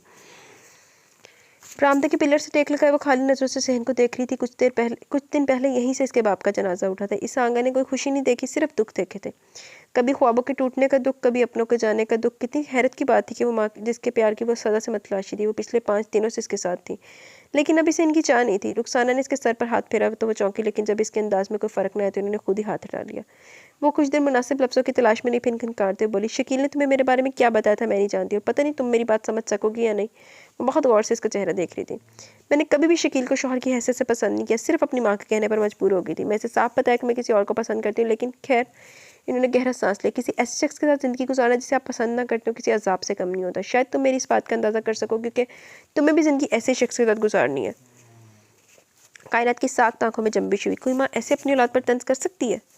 इसे बहुत तकलीफ हुई, लेकिन वो इसकी तकलीफ से बेखबर कहे जा रही थी। मेरा एक आइडियल था, कुछ ख्वाब थे, ख्वाहिशें थी, जिन्हें शकील कभी भी पूरा नहीं कर सकता था। शायद वो शख्स था जिसे मैं पसंद करती थी। वो मेरा मुंतज़िर था, तो मैं कब तक बर्दाश्त करती। हर इंसान को अपनी मर्ज़ी से ज़िंदगी गुजारने का हक़ है, इसलिए मैं शाहिद के पास चली गई, और इसका मुझे कोई अफसोस नहीं।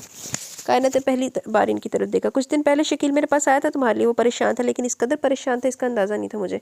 इसकी मौत का मुझे दुख है, लेकिन मैं भी मजबूर हूँ। शायद तुम्हारा वहाँ रहना अच्छा न लगे। परसों मैं इसके साथ कनाडा जा रही हूँ हमेशा के लिए। अगर मैं नहीं जाती तो वो अपनी पहली बीवी को ले जाता और मैं यहाँ अकेली रह जाती। मैं ये गोल्डन चांस मिस नहीं करना चाहती, लेकिन मैं कोशिश करूँगी वहाँ जाकर तुम्हें बुलवा लूँ। वो इसे बहला रही थी। अपना ख्याल रखना, कनाडा पहुंचकर मैं तुम्हें फ़ोन करूंगी। इन्होंने इसका माथा चूमकर कुछ नोट इसकी गोद में रखकर वापस पलट गई। कोई माँ इतनी बेहिस भी हो सकती है? इसकी आंखें डुबडुबाने लगी। इसने इनसे कोई उम्मीद नहीं बांधी थी, लेकिन फिर भी बहुत तकलीफ हो रही थी।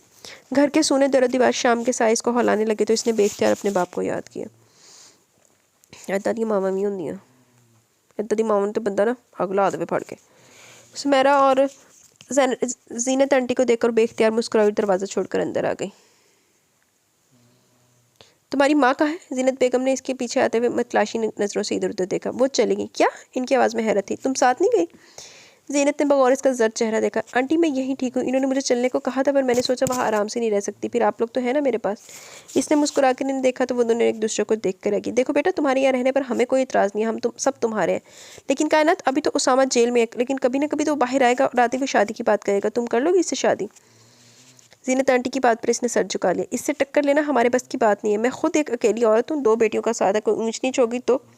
आंटी, फिर मैं कहाँ जाऊँ? वो इतनी बेबसी से बोली कि जीनत आंटी की आंखों में भी आंसू आ गए। इससे पहले वो मजीद कोई बात करती, दरवाजे पर होने वाली दस्तक पर इन तीनों ने चौंक कर देखा, जहाँ दरवाजे के दरमियान फैजान साहब खड़े थे। कायनात बेख्तियार गहरा सांस लिया। शकील साहब की वफात के बाद वो रोज़ इससे मिलने आते थे। इनको देखकर एहसास होता कि बाज़-औक़ात खलूस के रिश्ते खून के रिश्तों से बढ़कर होते हैं। वो जीनत आंटी से सलाम दुआ करके इसके करीब भी बैठ के सुमेरन के लिए चाय लेने आई। फिर बेटा क्या करना है? उठने से पहले उन्होंने फिर पूछा तो वो रो पड़ी। फैजान साहब ने हैरत से इसे देखा। जीनत बेगम ने सारी तफसील अलिफ से ये तक इन्हें सुना दी। अब आप ही बताइए, इसकी माँ तो चलेगी, मैं इतनी बड़ी जिम्मेदारी कैसे ले सकती हूँ? इसमें परेशानी वाली कौन सी बात है? मैं कायनात के बाप की तरह, वो अपने बाप के घर जाएगी। चलो उठो कायनात, जो पैकिंग करनी जल्दी कर लो, तुम्हारे पास आधा घंटा है। इनके हल्के फुल्के लेकिन फैसला कुन अंदाज पर वो तीनों हक्का बक्का रह की। खाली जहनी की कैफियत में वो चलती गाड़ी से बाहर भागते दौड़ते मनाजर को देख रही थी। चलो जी, चल लिया कायनात बीबी ओ दे मुस्तफा दे किंगडम च। इसने खुद को किस्मत के हवाले कर दिया था। बड़े से गेट के खुलते ही इसने चौंक कर सामने देखा, गाड़ी बस सी और अरीस घर में दाखिल हो रही थी। फैजान साहब के पीछे वो भी बैग लेकर बाहर निकल आई। इन्होंने इसके हाथ से बैग ले लिया तो वो सर झुकाकर इनके पीछे चलने लगी। लकड़ी का मनकश दरवाज़ा खुलते ही एक हालनुमा कमरा इसके सामने था। वहाँ से फैजान साहब दाएं जानिब बने कमरों की तरफ मुड़ गए।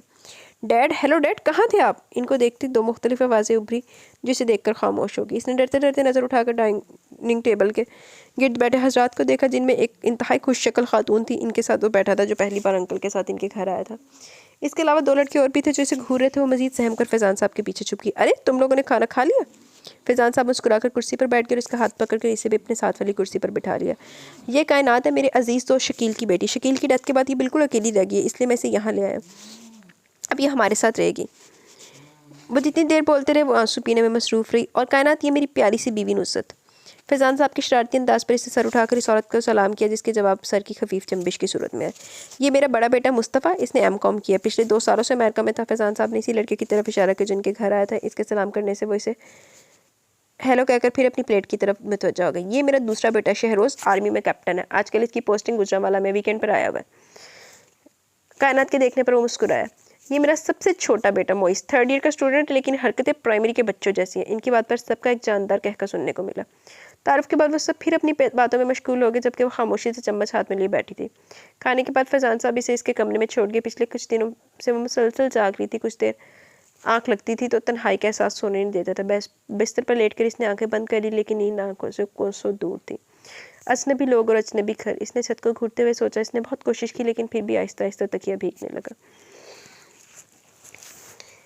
सुबह आँख खुलने पर काफ़ी देर तो ऐसे ही बैठी थी, लेकिन गुस्ल करने के बाद वो कमरे से बाहर आ गई। डाइनिंग टेबल पर इसकी मुलाकात नुसरत आंटी और इनके दोनों बेटों से भी वो फैज़ान अंकल के बारे में पूछना चाहती थी कि फैज़ान साहब को अपनी तरफ आता देखकर मुस्कुरा दी। Good morning. इनको देखते हुए दोनों बोले गुड मॉर्निंग। फैज़ान साहब ने खुशदिली से जवाब दिया, फिर कायनात के सलाम का भरपूर अंदाज में जवाब दिया। मुस्तफ़ा नहीं उठा। इन्होंने नुसरत की तरफ देखा। रात को देर से सोया था। इन्होंने जवाब देते हुए बगौर इसे देखा, जो कल की तरह आज भी घबराई हुई थी। ओके बेटा, शाम में मिलते, तुम अब रिलैक्स हो जाओ। खबरदार जो मेरी बेटी को तुम दोनों ने तंग किया। इनके उठते नुसरत भी इनके पीछे चल दी। नुसरत बेगम के उठते इसने इन दोनों को मुस्कुराते देखा। इसने घबराकर थूक निकला। कायनात का दिल तेजी से धड़कने लगा। आप डर रही हैं? सामने बैठे लड़के ने जैसे इसकी घबराहट का मजा लिया। मोइस, दाईं तरफ से तनबीही अंदाज में इसका नाम लिया गया तो मुस्कुरा दी। कायनात, आप प्लीज़ ईजी हो जाए, डरने वाली कोई बात नहीं है, अब आपका भी घर है, आपको यहाँ हर तरह का तहफ़्फ़ुज़ मिलेगा। कायनात ने पहली बार इसकी तरफ देखा, जिसका नाम फैज़ान साहब ने शहरोज़ बताया था। एक बात और, तुम मुझे और मोइस को अपना दोस्त समझ सकती हो, ये जो तुम्हारा दिल चाहे। मैं तुम इसलिए कह रहा हूँ क्योंकि मैंने तुम्हें दोस्त समझ लिया, और फ्रेंडशिप में मैं आप जनाब का कायल नहीं। इसने के अंदाज पर वह धीरे से मुस्कुराई। और हाँ, एक बात और, मुझे भाई भाई मत कहना। मुझे खूबसूरत लड़कियों के मुँह से ये लफ्ज़ सुनना बिल्कुल पसंद नहीं, और ना ही तुम्हें बहन बनाने की हमारी नीयत है। क्यों मोइस? इसने तायद के लिए मोइस को देखा। कायनात ने भी बेसाख्ता इसे देखा, जो तजब्ज़ुब का शिकार लग रहा था। मोइस।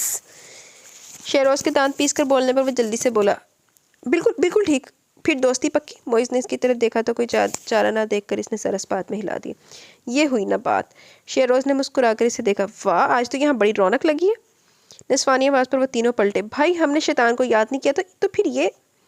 मोइस ने शरारत से शहरोज़ की तरफ देखा, जो दिलचस्पी से आने वाली का जायज़ा ले रहा था। आपकी तारीफ़। कायनात ने सर उठाकर इस लड़की को देखा, जो इसके सर पर खड़ी से जारहाना अंदाज में घूर रही थी। इसने मलत तलब नज़रों से मोइस को देखा। ये डैड के फ्रेंड की बेटी है, इनके फादर की डेथ हो चुकी है, और रिश्तेदार भी कोई नहीं, इसलिए अब ये हमारे साथ रहेंगी। मोइस ने सरसरी अंदाज में अंकल की सुनाई हुई तफसील से बताई तो कायनात इसे देख कर रहेगी। और कायनात, ये जीनत है, हमारी पड़ोसन, रिश्तेदार, दोस्त और जान की दुश्मन भी। शहरोज़ ने टुकड़ा लगाया तो इसने गुस्से से घूरा। आपसे किसी ने पूछा? ख्वाम का हर बात में टांग उड़ाते हैं। मेरा मुँह है, जो मर्जी बोलो। शहरोज़ के कहने पर फिर शुरू होगी। कायनात हक्का बक्का इन तीनों को लड़ता हुआ देखने लगी। चले आप आ जाए, इन दोनों का यही काम है। मोइस ने फारिग होने के बाद इसे उठने का इशारा किया। कहाँ जा रही हो? ज़ैनब ने बेतकल्फ़ी से इसका हाथ थामा। मैं? वो सटपिटा कर रहेगी। तुम मुझे लाका टाइप चीज़ मत समझ रही हो, तो मैं सिर्फ इन दोनों के साथ लड़ती हूँ। तुम्हें बहुत अच्छी दोस्त बन जाऊंगी। वो इसका हाथ पकड़कर इसे खींचते हुए लाउंज में लेकर आई तो वो दोनों भी इसके पीछे आ गए। कुछ ही देर बाद वो इनकी बातों पर मुस्कुरा रही थी। वो हैरान थी कि इन्होंने कैसे लम्हों में अजनबियत की दीवार गिरा दी, वरना कल से वो सोच सोच कर परेशान हो रही थी कि इन लोगों के दरमियान कैसे रहेगी। लेकिन अगले ही पल वो दहल कर रहेगी, किसी ने बहुत ज़ोर से दरवाज़ा बंद किया था। हाय, मुस्तफ़ा भाई घर पर थे? ज़ैनब के चेहरे पर उड़ती हवाइयाँ देखकर वो हैरान हुई। अभी तो वो अच्छी भली थी। मैं जा रही हूँ। वो तेरी से बाहर की तरफ लपकी। क्या हुआ मामा? कॉरिडोर से बाहर आती नुसरत बेगम को देखकर शहरोज़ खड़ा हो गया। लाख बार खालदा को समझाया कि इसकी चीज़ों को मत छेड़ा करो। अब पता नहीं इसका मोबाइल कहाँ रखती है। इनका रुख किचन की तरफ था। कुछ देर के बाद मुस्तफ़ा का रुख किचन की तरफ था। मैं तो बाहर जा रहा हूँ। मोइस भी उठकर बाहर की तरफ भागा। किचन से ज़ोर ज़ोर से बोलने की आवाज़ें आने लगी। डर के मारे इसका हलक खुश हो गया। इसने शहरोज़ की तरफ देखा, जो सोफे की आड़ से किचन में झांकने की कोशिश कर रहा था। थोड़ी देर बाद इसी तरह दंदनाता हुआ कॉरिडोर में मुड़ा और इसके पीछे कांपती हुई खालदा।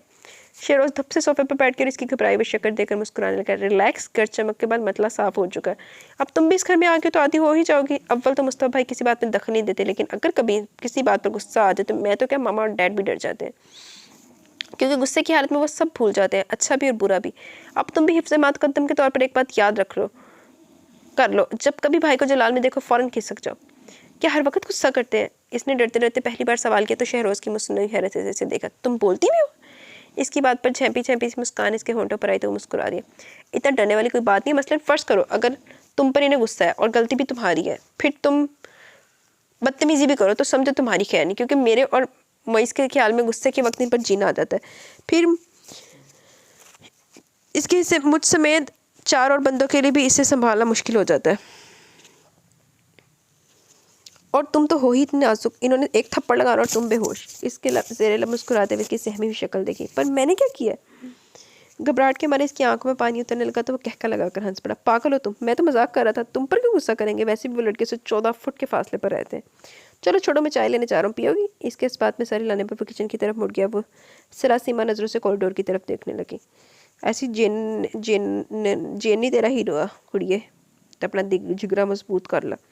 वो कौन लोग होते हैं ज़िंदगी में जिनके लिए माँ की मेहरबान गोद की तरह होती है, की होती है, जिनके लिए माँ की गोद मेहरबान गोद की तरह होती है, जो जिंदगी का हर लम्हा जीते हैं, जिनमें जीने की, हंसने की, खुशी के लम्हों को कैद करने की ख्वाहिश होती है। ये सवाल अक्सर वो खुद से करती थी, लेकिन आज वो इन लोगों को बहुत करीब से देख सकती थी।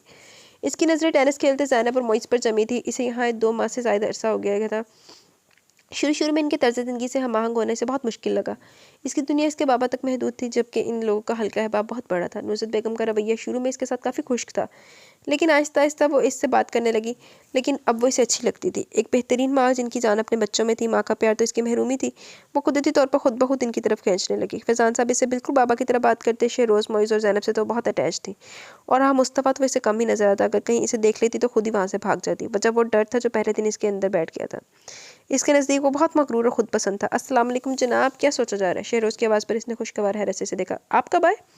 हाय, क्या रवायती बीवी वाला सवाल पूछ लिया। वो गिरने के अंदाज में सोफे पर बैठ गया। मोइस के कहके पर इसका रंग यकलक सुर्ख हुआ, जबकि ज़ैनब ने तंज़िया अंदाज में से देखा। बड़ा शौक है आपको शादी का? लो, ये भी कोई पूछने वाली है? बात है, एक बंदा इतनी दूर से सफ़र करके और आते एक खूबसूरत लड़की मुस्कुरा कर पूछे आप कब आए, तो तुम्हें क्या पता कितनी खुशी होती है। शहरोज़ भाई प्लीज़। कायनात को अब ये बात मजाक से आगे महसूस हुई। कायनात, आइंदा मुझे भाई मत बोलना। इसके संजीदा और सख्त लहजे पर इसका चेहरा जर्द हुआ तो शहरोज़ कहकर लगाकर हंस पड़ा। उफ़ खुदा, तुम बहुत डरपोक हो। मैं घर जा रही हूँ। इसे अपने मुसलसल नज़रअंदाज किए जाने पर ज़ैनब मुँह फुलाकर उठ खड़ी हुई। वाकई शुक्र है, वो मज़े से बोला। भाई वो कब से आपका इंतज़ार कर रही थी। मोइस ने कदरे अफसोस से गेट से बाहर निकलती ज़ैनब को देखा। बहरहाल वो दोनों बचपन के बेहतरीन दोस्त थे। शेरोज़ मुस्कुराकर मोइस को देखते गेट की तरफ लपका। मोइस टेनिस लिए इसके पास वाली कुर्सी पर बैठ गया, मगर अगले ही पल मुस्तफ़ा को अंदर दाखिल होती गाड़ी को देखकर मुस्कुराता हुआ इसकी तरफ चल दिया। जाने के अब इस शख्स को देखकर अजीब सा एहसास होता था, लेकिन क्या, वो उलझन भरी नज़रों से आसमान को देखने लगी।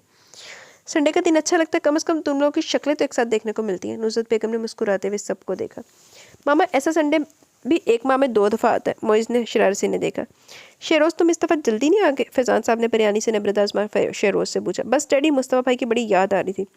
इसने मुर्गे की टांग दांतों में दबाते हुए कहा तो बाकी सबके साथ मुस्तफ़ा ने भी हैरत से देखा और इसके चेहरे पर छाई शरारत देखकर खुलकर मुस्कुरा दिया। कायनात दिल ही दिल में अपनी खैरियत की दुआ मांगने लगी। इसे शेरोज़ की ज़ुबान से बहुत डर लगता था। इसने डरते डरते शेरोज़ की तरफ देखा, जिसका अगला टारगेट मोइस था। कायनात, फैज़ान साहब की आवाज़ पर इसने हड़बड़ा कर इन्हें देखा। तुम डाइटिंग पर हो? इनके सवाल पर वो सटपटा कर रखी। नहीं तो? इसने बड़ा मुश्किल जुमला अदा किया। तो बेटा और लोग ना। इन्होंने डिशेस के आगे सरकाई। तुम्हें बिरयानी पसंद नहीं आई? मैं अभी खालदा को इस अहदे से बर्खास्त करता हूँ। खालदा। शेरोज़ ज़ोर ज़ोर से खालदा को आवाज़ें देने लगा तो इसने घबरा कर इसे देखा, जो बहुत संजीदा दिखाई दे रहा था। मुस्तफ़ा ने एक संजीदा नज़र इसकी उड़ी हुई रंगत पर डाली। शेरोज़, क्या बदतमीज़ी है, जाओ खालदा तुम। नुसरत बेगम ने पहले नागवारी से टोका और फिर भाग कर आती हुई खालदा से कहा। फैज़ान, नासिर भाई का मसला हल हो गया? इन्होंने अचानक शौहर को मुखातिब किया, जो मोइस की तरफ मतवज्जह थे। नहीं, अच्छा वो तुमने याद करवा दिया। वो चाहते थे कि अगर मुस्तफ़ा एक बार इन लोगों से बात कर लेता तो।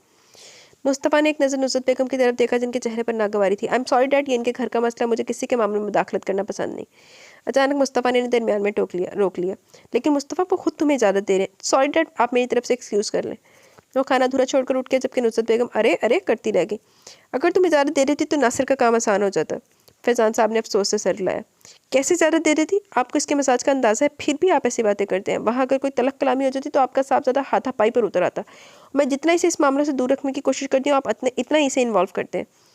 नुज़रत नासिर बस ये चाहता है कि मुस्तफ़ा वहाँ मौजूद होता कि इसके ताल्लुकात इसका मसला हल करने में मदद देने, और बस। और ये तुम भी जानती हो इस तरह के मामले को बहुत अच्छी तरह टैकल करता है। जज्बाती वो सिर्फ अपनों के लिए होता है, गैरों के लिए नहीं। अब वो भी संजीदा हो गए, लेकिन फिर भी लड़ाई वाले मामलों में इसे दूर रखें। वो दो टोकल अंदाज में कहते हुए उठ गई तो शहरोज़ ने मुस्कुराकर फैज़ान साहब को देखा। डैड, मसला क्या था? कुछ नहीं, बस नासिर के भाई ने इसकी गाँव वाली ज़मीनों पर मलकियत का दावा कर दिया। वो चाहते हैं कि मुस्तफ़ा इन लोगों से बात कर ले। आप नासिर अंकल से कहें, मैं इनकी मदद के लिए तैयार हूँ। मेरी PR भी बहुत अच्छी है। शहरोज़ ने फर्जी कॉलर झाड़े। मेहरबानी जनाब की, तुम्हारे जाते हुए बाकायदा जायदा से भी हाथ धो बैठेगा। फैज़ान साहब के कहने पर बुरा सा मुंह बनाकर प्लेट पर झुक गया। मोइज़ के साथ फैज़ान साहब का कहकर गूंजा तो वो भी मुस्कुरा दी। अब बिस्ती जी नहीं होगी बिस्ती जी नहीं होगी शहरोज़ दी। तू कर ला, तेरी PR बड़ी चंगी है ना। अच्छा, मैं आपसे आखिरी बार पूछ रहा हूँ, आप चल रही हैं या नहीं? मोइज़ ने धमकियाँ में इस लहजे में पूछा। नहीं। वो मुस्कुराते हुए इसकी तरफ मुड़ी। क्यों?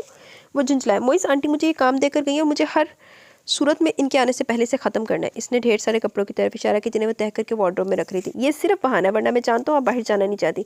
पता है वहाँ की आइसक्रीम बहुत मज़े की है। मोइज़ ने इसे लालच दिया। फिर मेरे लिए ज़रूर ले आना।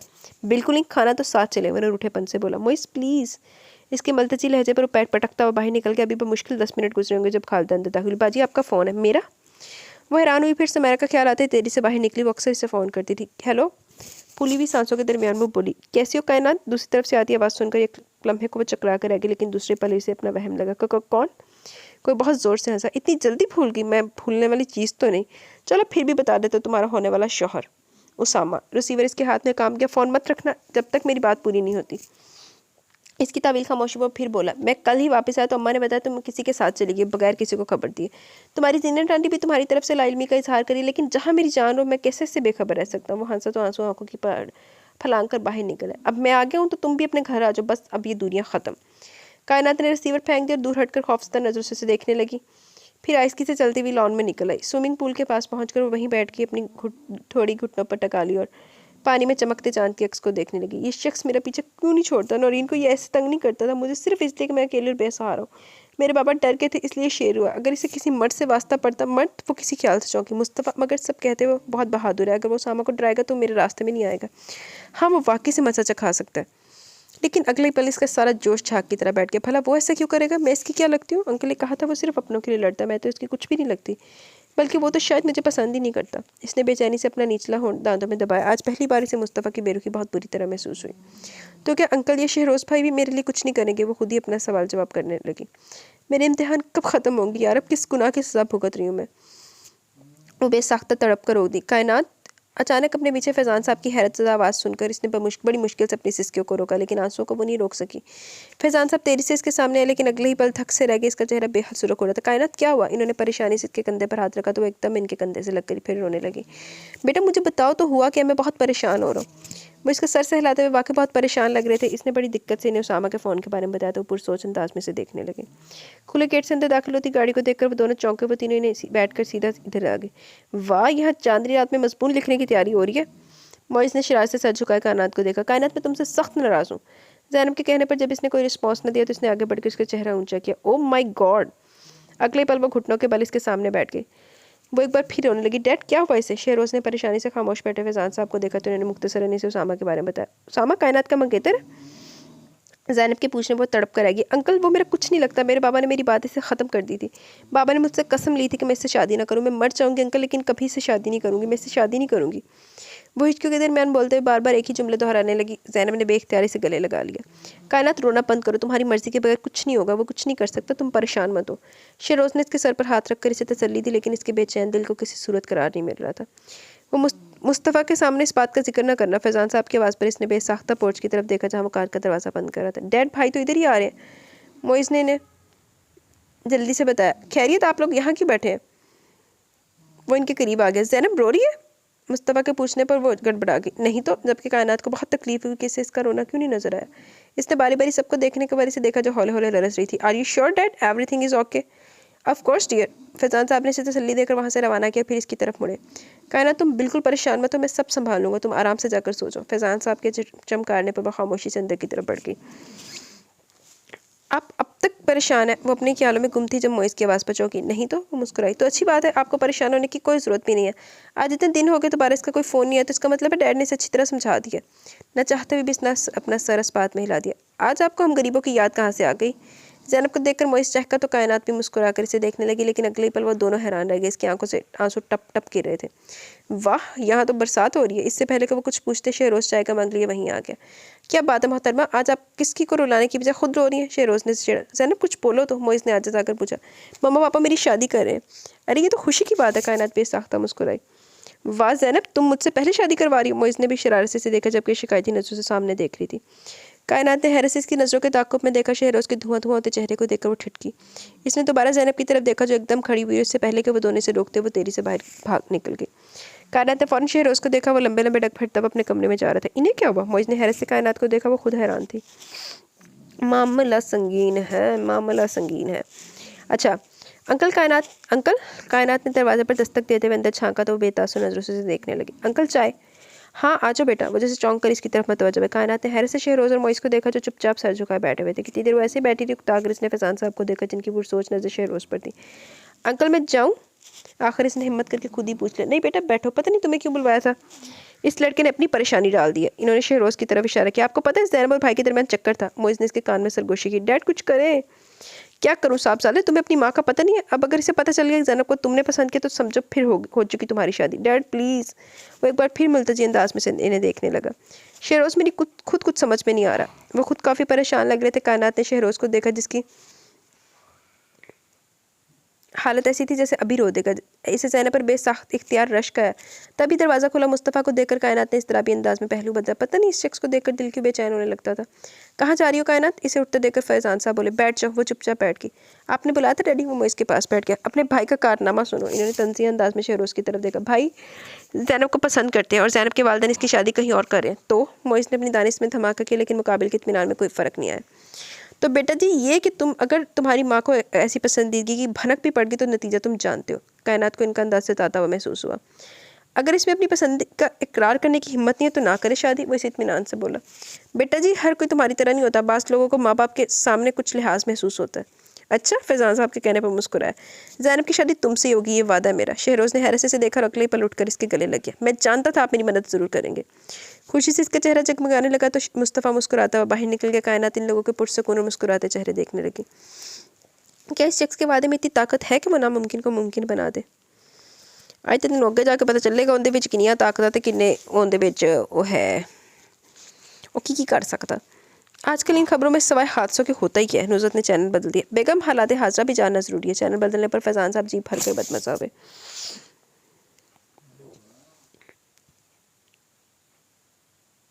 जी इसने एक नज़र सब पर डाली। शहरोज़ बज़ाहिर टीवी देख रहा था, लेकिन पूरी जान से मुस्तफ़ा की तरफ मतवज्जो था। बहुत दिमाग से फाइल देख रहा था। मोइज़ अपने दोस्त के घर गया हुआ था। डैड मैं वापस अमेरिका जाना चाहता हूँ। वो ट्रे टेबल पर रख रही थी जब इसने मुस्तफ़ा की संजीदा आवाज़ सुनी। सबके साथ इसने भी हैरत से मुस्तफ़ा को देखा। क्यों? नुज़रत बेगम ने परेशानी से देखा। यहाँ रहकर क्या करूँ? इसने कंधे उचकाए। सारा बिजनेस तुम संभाल रहे हो, अगर तुम कुछ और करना चाहते हो तो वो कर लो। नुज़रत बेगम का बस नहीं चल रहा था कि ये ख्याल इसके दिमाग से नोच कर फेंक दे। मैं यहाँ आप लोगों के लिए आया था, लेकिन मुसलसल एक मामूल की ज़िंदगी गुजारते हुए बोर हो गया। मैं चाहता हूँ आप शहरोज़ की शादी कर दे ताकि घर में कुछ रौनक हो जाए। फैज़ान साहब ने जैसे इत्मीनान का सांस लिया। इसकी बात का मकसद इसकी समझ में आ गया था। शहरोज़? नुज़रत बेगम के चेहरे पर तजब्ज़ब की कैफियत नमूदार हुई थी। शहरोज़ की सांस हलक में अटकने लगी। बड़े तो तुम और तुम्हारी शादी का मेरा कितना बड़ा अरमान है। तुम जानते हो तुम हामी भरो तो मैं शहरोज़ के साथ तुम्हारी शादी भी करवा देती हूँ। वो कुछ पुरजोश हुई।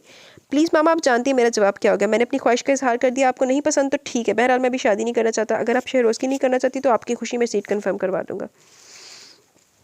नुज़रत बेगम ने बेबसी से फैज़ान साहब को देखा, जो दानिस्ता इन्हें नज़रअंदाज करते हुए टीवी में मगन थे। ठीक है मैं शहरोज़ के लिए लड़की ढूंढूंगी। कुछ तौक़ुफ़ के बाद इन्होंने कहा। मामा मैंने अगर शहरोज़ के हवाले से किसी लड़की को सोचा तो मेरे जहन में हमेशा ज़ैनब आती है। वो बचपन से हमारे सामने और मुझे अपनी बहन की तरह अजीज़। आपका क्या ख्याल है? ज़ैनब? नुज़रत ने हैरत से देखा। अरे वाकई वो तो अपनी बच्ची है, मुझे ख्याल क्यों नहीं आया? फैज़ान साहब ने हैरत के साथ खुशी का इजहार किया तो कायनात ने सर झुकाकर अपनी मुस्कुराहट को जवा लिया। किड्डे ड्रामे की रहा सारे, एक मानो सारे ने डाल के गिला देना। शहरोज़ तुम्हारा क्या ख्याल है? फैज़ान साहब के पूछने पर नुज़रत बेगम ने गौर से देखा। जी डैड। पहले तो इसने हैरानी के सारे अगले पीछे रिकॉर्ड तोड़े, फिर कंधे उचकाते बोला। मैं क्या कह सकता हूँ, मैंने कभी शादी खास तौर पर ज़ैनब के लिए नहीं सोचा, लेकिन अगर मुस्तफ़ा भाई इसे चाहते हैं और मामा को और आपको पसंद है तो ठीक है। ताबेदारी के इस मुजाहरे पर कायनात से दाद दिए बगैर नहीं रह सके। गाश नहीं पै गया जो मेरे वगरी होंदी तो मेरे वगरी तो हासा कंट्रोल करना औखा हो जाना सी। ज़ैनब अच्छी लड़की है। नुसरत बेगम ने इत्मीनान से गहरा सांस लिया। मैं आसमा से बात करूंगी, लेकिन मुस्तफ़ा तुमने अपने बारे में क्या सोचा? मुस्तफ़ा ने गहरी नज़रों से नहीं देखा। ऐसा कोई हक आपने कभी मुझे नहीं दिया। इसके लहजे पर इन्होंने तड़प कर इसे देखा। शादी ना करके मुझसे बदला ले रहे हो? इनकी आवाज़ में आंसू की नमी शामिल हुई तो सजाई अंदाज में मुस्कुराया। आपको ऐसा क्यों लगता है कि मैंने तो ये तो नहीं कहा कि मैं शादी नहीं करूँगा। आपके नज़दीक किसी से पसंद की शादी करना जुर्म है, तो मैंने ये लफ्ज़ अपनी ज़िंदगी से निकाल दिया। बाकी रह गई शादी तो वो आपकी पसंद से करनी है, तो आज करूँ या कल, क्या फ़र्क पड़ता है? कायनात टुकर टुकर सबकी शक्लें देखने लगी। माहौल एकदम बोझल हो गया। नुसरत बेगम की आंखें नम थी, जबकि वही इनकी बातें समझने से कासिर थी। मुस्तफ़ा, फैज़ान साहब ने कदे गुस्से से टोका। सॉरी डैड, मेरा मकसद मामा को हर्ट करना नहीं था। आप मेरी आदत जानते हैं। मोहब्बत के मामले में मैं कितना शिद्दत पसंद हूँ। मामा से बहुत प्यार करता हूँ। आप सबके लिए मैं किसी हद तक भी जा सकता हूँ। अगर आपको मेरी बात बुरी लगी तो मुझे माफ़ कर दें। अचानक वो उठकर नुसरत बेगम के सामने बैठ गए तो उन्होंने इसका हाथ थाम कर होंठों से लगा लिया। मैं तुम्हारी दुश्मन नहीं हूँ, मैं तुमसे बहुत प्यार करती हूँ, इसलिए मैं तुम्हें खोने से डरती हूँ। अगर मैं तुम्हारे लिए अपनी पसंद की लड़की लाना चाहती तो तुम्हें लगता है मैं तुम्हारी बुरा करूँगी? इन्होंने दोनों हाथों में इसका चेहरा थाम लिया। वो कुछ देर खामोशी से देखता रहा, फिर अपने चेहरे से इनके हाथ हटा दिए। आपको हक है, मैं आपको मायूस नहीं करूँगा, लेकिन साथ ये दुआ ज़रूर कीजिएगा कि मुझे कभी किसी से मोहब्बत ना हो। इसके चेहरे पर बड़े अजीब से तासुरात उतरे और अगले ही पल वो एक झटके से उठकर बाहर निकल गया। ये वैसे कोई तो नहीं बनती। हाँ, होता है, कुछ माँ को इनसिक्योरिटी होती है कि मुंडिया ने जब ब्याह कर लिता पसंद था तो उन्होंने साढ़े हथों निकल जाना। लेकिन बीबी जी, कदी कदार इदा भी हो जाता कि अरेंज मैरिज के भी हथों निकल आते हैं, तो आ हथों निकल आना तो पसंद की ब्याह का तो कोई चक्कर ही नहीं होता ना। तो आगे देखते हैं। आज काफ़ी अरसे बाद फिर इसके अंदर वहशत बढ़ने लगी, तो वह सबके दरमियान से उठकर लॉन में निकल आई। हल्की हल्की चलती हवा ने इसके सोगबारी कुछ और बढ़ा दी। कुर्सी पर बैठकर इसने अपना सर इसकी बैक से टका लिया और चांद को देखने लगी। मुस्तफ़ा को देखकर इसका दिल बेचैन हो जाता था। इसकी बेरुखी से क्यों तड़पाती थी? इसका जवाब इसे आज मिला तो वो बेदम सी होकर रहेगी।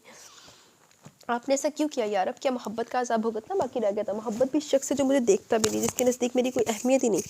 एक और महरूमी, मैं ज़मीन का हकीर ज़रा हूँ तो वो आसमान पर चमकता चाँद है। मैं इसे पाना तो दूर की इसकी ख्वाहिश भी नहीं कर सकती। वो खामोशी से आंसू बहाते हुए चांद को देखने लगी।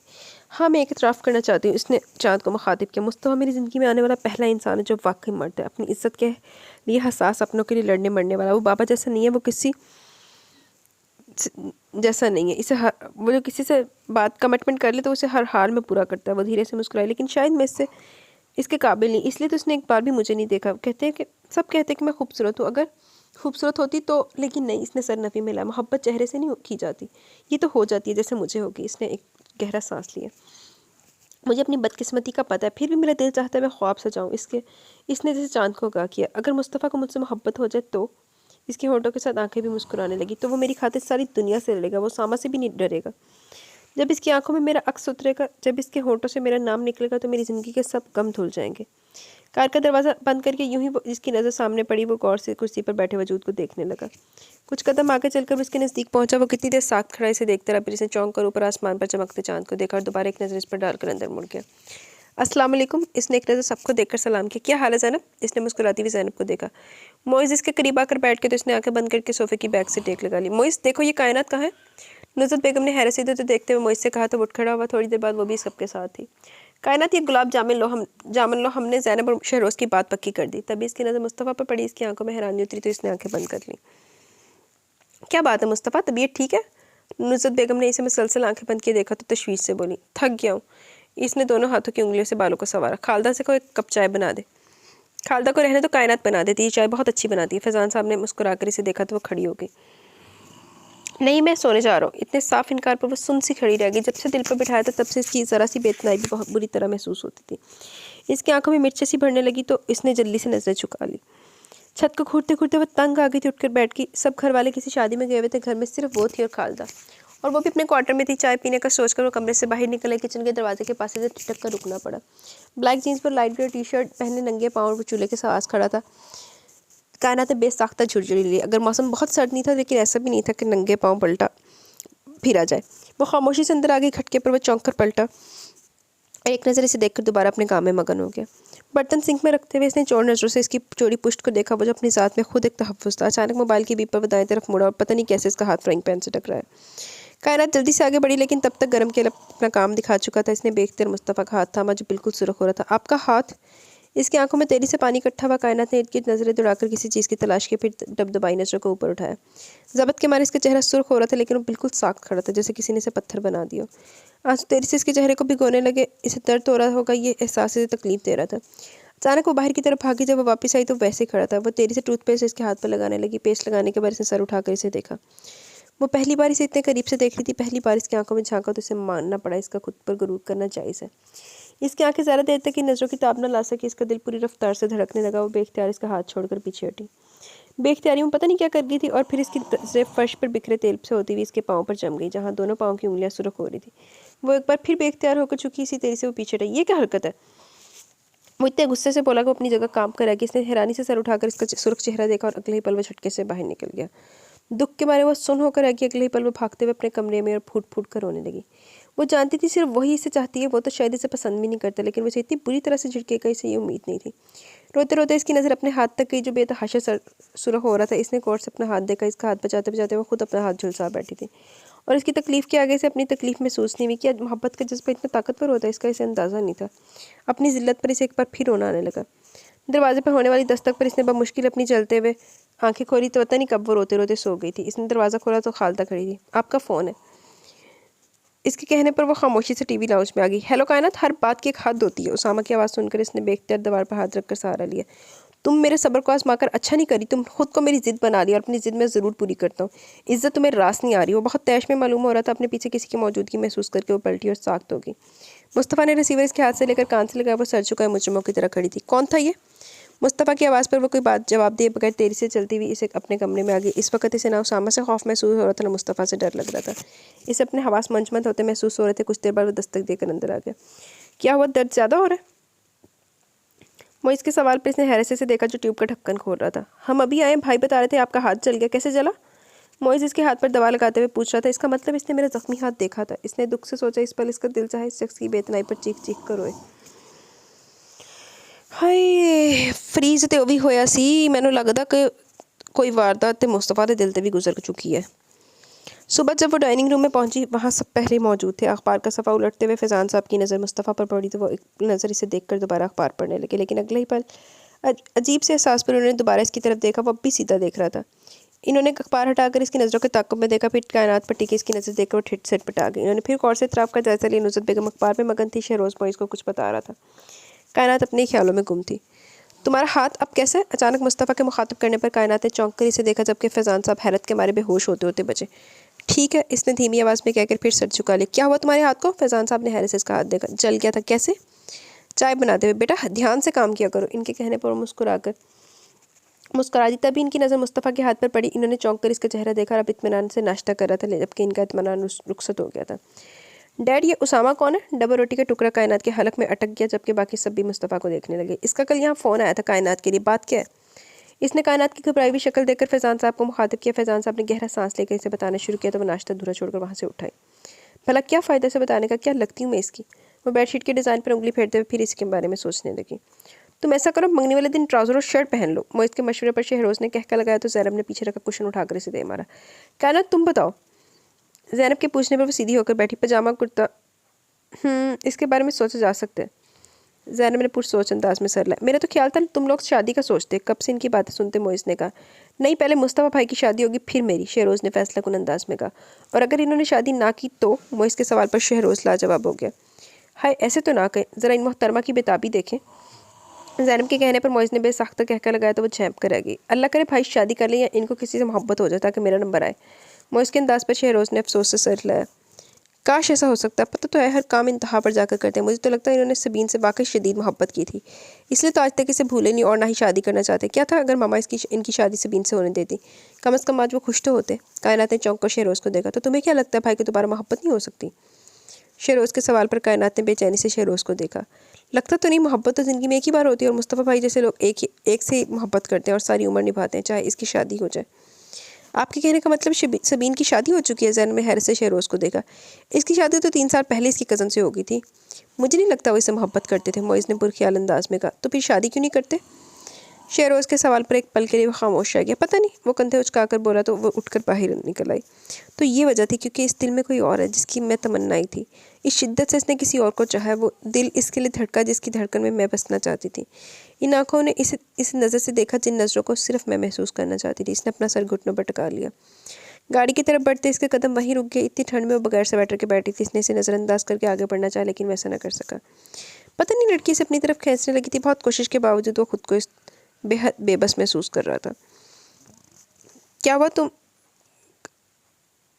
गार्डन की तरफ जा रहे हो थे? फैजान साहब ने हैरत से वापस आते देखा। क्या लिखा हुआ यार? एक तो ये इन्होंने ऊपर लोगो लगा दिया, समझ ही नहीं आ रही। मैं नहीं जा रहा। फैजान साहब ने गौर से इसके चेहरे को देखा, शक्ल देखी जो मुस्तरब लग रहा था। कहीं मेरा दिल बगावत तो नहीं कर रहा? इसने अपना मोबाइल देखते हुए सोचा। नहीं, मुझे मोहब्बत नहीं करनी, बिल्कुल नहीं। इसने खुद को बावर करवाया। मोइज़, इससे कहो अंदर आजा, बाहर सर्दी है।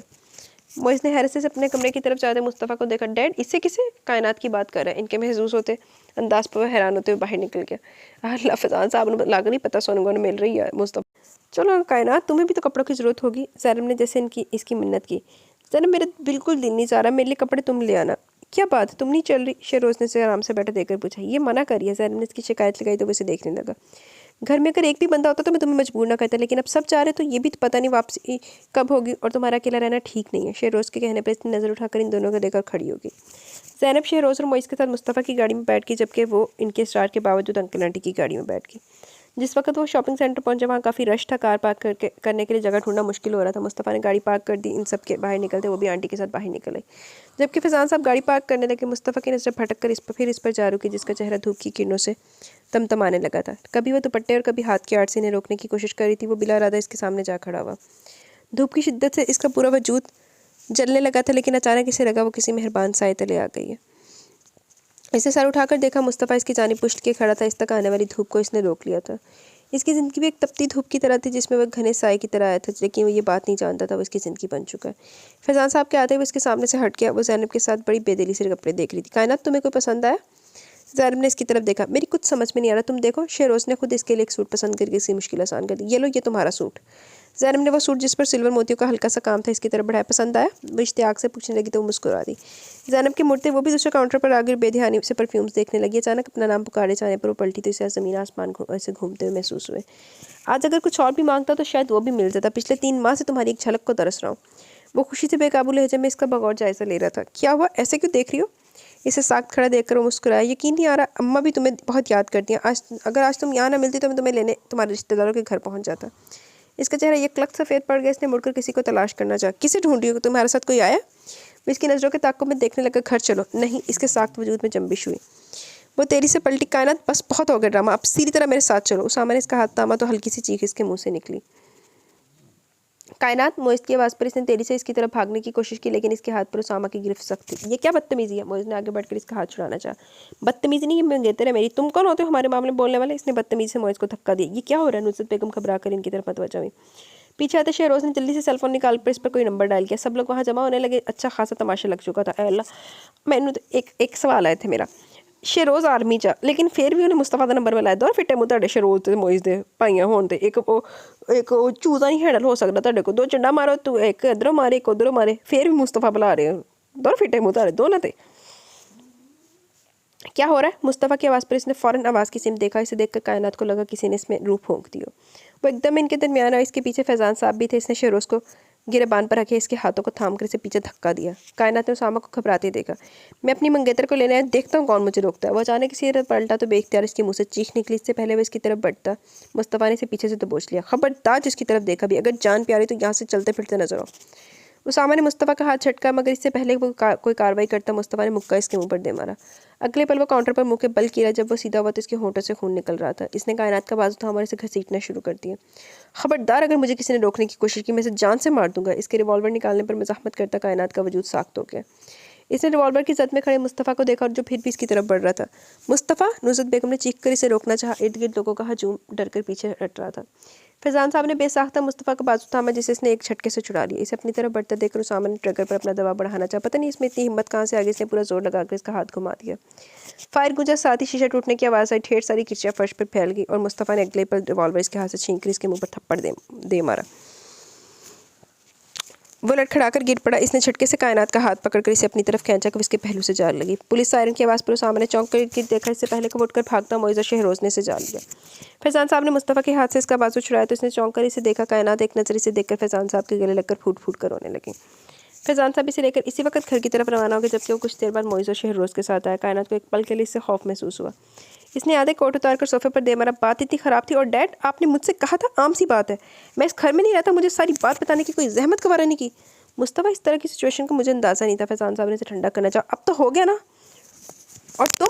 वो अचानक कायनात की तरफ पलटा तो वो लरस करेगी। एक आदमी पब्लिक प्लेस पर तुम्हारा हाथ पकड़ता और तुम मुंह बंद कर खड़ी रहती हो। इससे तो अगले बंदे की हिम्मत पड़ती है। हाथ टूटे हुए थे तुम्हारे, थप्पड़ नहीं लगा सकती थी। वो इसके सर पर खड़ा बुरी तरह गरज रहा था। नुसरत ने इसका धुआं चेहरा होती शक्ल देखी तो बेख्तियार उठकर इसे अपने साथ लगा लिया। वो जिनके साथ लगते हिचकियों से रोने लगी। कमाल करते हो मुस्तफ़ा, इसमें कायनात का क्या कसूर है? वो तो पहले ही इतना डरी हुई और तुम भी इसे डांट रहे हो। इसने एक गुस्सीली नज़र इस पर डाली और लंबे लंबे डग फटता अपने कमरे की तरफ बढ़ गया। ड्रेसिंग टेबल के आगे खड़ा टाई बांध रहा था जब फैज़ान साहब अंदर दाखिल हुए। खैरियत है डैड? एक बात पूछने आया हूँ। जी। वो बेड पर बैठ कर जराबे पहनने लगा। तुम कायनात को पसंद करते हो? घड़ी की तरफ बढ़ता इसका हाथ वहीं रुक गया। इसने गौर से फैज़ान साहब के मुस्कुराते हुए चेहरे को देखा। मैं कायनात को पसंद नहीं करता डैड। इसके संजीदा अंदाज पर इनकी मुस्कुराहट गायब हो गई। मैं इससे मोहब्बत करने लगा। फैज़ान साहब ने पूरी आंखें खोलकर इसे घूरा। शायद पहली नज़र में या बहुत बाद में, ठीक तरह से अंदाज़ा नहीं। इतना जानता हूँ कि पहली मुलाकात से लेकर कुछ अर्सा बाद पहले तक मैं दानिस्ता इसे नज़रअंदाज करता था। पहली बार मैंने खुद को बेबस इस वक्त महसूस किया जब मैंने इसे लॉन में बैठे देखा। वो चांद की रोशनी में बैठी थी। मैं फैसला नहीं कर पाया बहुत ज़्यादा खूबसूरत है ये चांद। मैंने बहुत कोशिश की इस बात को नज़रअंदाज कर दूँ, लेकिन दूसरी बार इस दिन मेरा हाथ जल गया। इतनी शदीद जलन मैंने महसूस की, लेकिन अगले पल जब इसने मेरा हाथ पकड़ा मेरा दर्द कहीं गायब हो गया। इसका हाथ भी चला था, लेकिन इसे इसकी परवाह नहीं थी। इस दिन उसामा को देखकर मुझे खुद पर कंट्रोल नहीं रहा। वो होता कौन है कायनात पर हक जताने वाला? वो अचानक जिस बात ही वो तो फैज़ान साहब खिलकर मुस्कुरा दी। बेटा जी, ऐसा कोई हक आपके पास भी नहीं है। तुम अपनी माँ को नहीं जानते। मुस्तफ़ा, नुज़रत को गलत मत समझना, ये इसका साइको प्रॉब्लम है। वो हर एक चीज़ को अपने तजर्बे की रोशनी में देखती है। इसका एक ही भाई था, इनकी उम्मीदों का सहारा। तुम जानते हो इकलौता बेटा माँ बहनों के लिए क्या हैसियत रखता है। सज्जाद को यूनिवर्सिटी में एक लड़की से मोहब्बत होगी। तुम्हारी नानी ने तुम्हारे मामू की खुशी के लिए इस लड़की को अपनी बहू बना लिया। तुम्हारी माँ अच्छे घराने से ताल्लुक़ रखती थी, जबकि तुम्हारी मम्मानी लोअर मिडिल क्लास से थी। कुछ अर्से बाद वो सज्जाद को लेकर अलग होगी। इस अल्लाह की बंदी ने कभी सज्जाद को माँ बहनों से मिलने नहीं दिया, और वो भी जैसे बेहिस हो गया था। अब तुम्हारी माँ को लगता है कि हर पसंद की शादी का यही अंजाम होता है। तुमसे वो रोज़ और मोइज़ से ज़्यादा मोहब्बत करती है, इसलिए तुम्हारे मामले में ज़्यादा पॉजेसिव है। सबीन का ताल्लुक मिडिल क्लास से था, इसलिए इसने इससे तुम्हारी शादी नहीं होने दी कि शायद वो भी तुम्हें इससे जुदा कर देगी। फैज़ान साहब ने आज पहली बार सारी हकीकत इसे बताई थी। कितनी देर तक वो गुमसुम बैठा रहा। वो मेरी क्लास फेलो थी, वो मुझे पसंद करती थी, मुझे भी वो अच्छी लगने लगी थी, लेकिन आप इससे मोहब्बत नहीं कह सकते।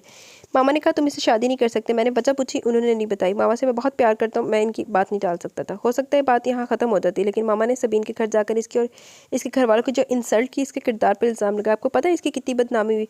मैं अब इसकी मोहब्बत में जोग लेकर नहीं बैठा। बस मुझे ये नहीं भूलता कि मामा ने किस तरह इसकी इंसल्ट की। मैं मामा की नेचर किसी हद तक समझ गया था, इसलिए शादी नहीं कर रहा था। अपनी पसंद की बहू लाने के बाद भी मामा को इस लड़की में सौ खराबी नजर आनी थी, आप समझ सकते हैं। वो इनकी आंखों में देखते हुए बोला वो हुनकारा भरकर खामोश हो गए। अब कायनात के बारे में क्या ख्याल है? इनकी बात पर मुस्कुरा दी। वो सबसे अलग हैसियत रखती है मेरे लिए, और मामा की किसी गलत सोच की वजह से मैं इसे नहीं खो सकता। इसने संजीदगी से कहा तो फैज़ान साहब उठ खड़े हुए। तुम फिक्र ना करो, मैं कुछ ना कुछ करूँगा। वैसे कायनात को पता कि इसने इस पत्थर में सुराख कर दिया? नहीं अभी तो नहीं, पर बता दूंगा। इस लड़की पर रहम खाओ, पहले इसका चिड़िया सा दिल है। तुम रहने तो मैं खुद बता दूंगा। ऐसे ही मोहब्बत मैं करता हूँ, मैं बताऊंगा। वो कोट पहनते हुए शरारती अंदाज में बोला। अच्छा फिर एक बात याद रखना, खबरदार जो इसे डराए, वरना मुझसे बुरा कोई नहीं होगा। इनकी बात पर इसने बेसाख्ता कहकर लगाया। मैं क्या सी ना अब मुंडे दे ना दिल ते वारदात हो चुकी है। इसने बेचैनी से दरवाजे की तरफ देखा। वो लोग अब तक नहीं आए थे। आप किसी का इंतजार कर रही हैं? अनीक जो ज़ैनब का कज़न था इसके करीब आ गया। मैं अंकल का वेट कर रही हूँ। अच्छा। वो भी दरवाजे की तरफ देखने लगा। इसके करीब खड़े होने पर कायनात को उलझन होने लगी। कल से वो ज़ैनब के यहाँ थी और इसका एक कज़न मुसलसल इसके पीछे था। फैज़ान साहब के आते वो तेरी से इनकी तरफ बढ़ी। आपको पहचाना नहीं ब्यूटीफुल लेडी? आपका ताल्लुक ज़मीन से है या सीधी आसमान से उतरी है? फैज़ान साहब के शरारती अंदाज पर झेंप कर मुस्कुरा दी। अरे शहरोज़, मोइज़, पहचाना इनको? Uncle please. मोइज़ और शहरोज़ को आवाज़ देने पर वो कन्फ्यूज़ होने लगी। आज इसने वही सफ़ेद सूट पहना था और ज़ैनब के स्टार पर महज लिपस्टिक और आईलाइनर का इजाफा किया था। आंटी नहीं आई?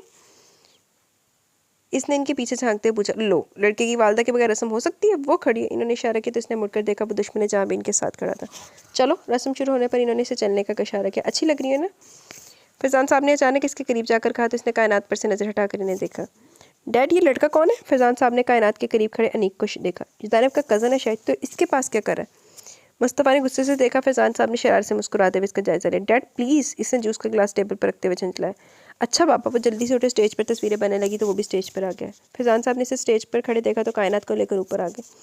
मोइस को उन्होंने कायनात और मुस्तफ़ा के साथ खड़ा कर दिया, खुद नुसरत बेगम के साथ बैठ के।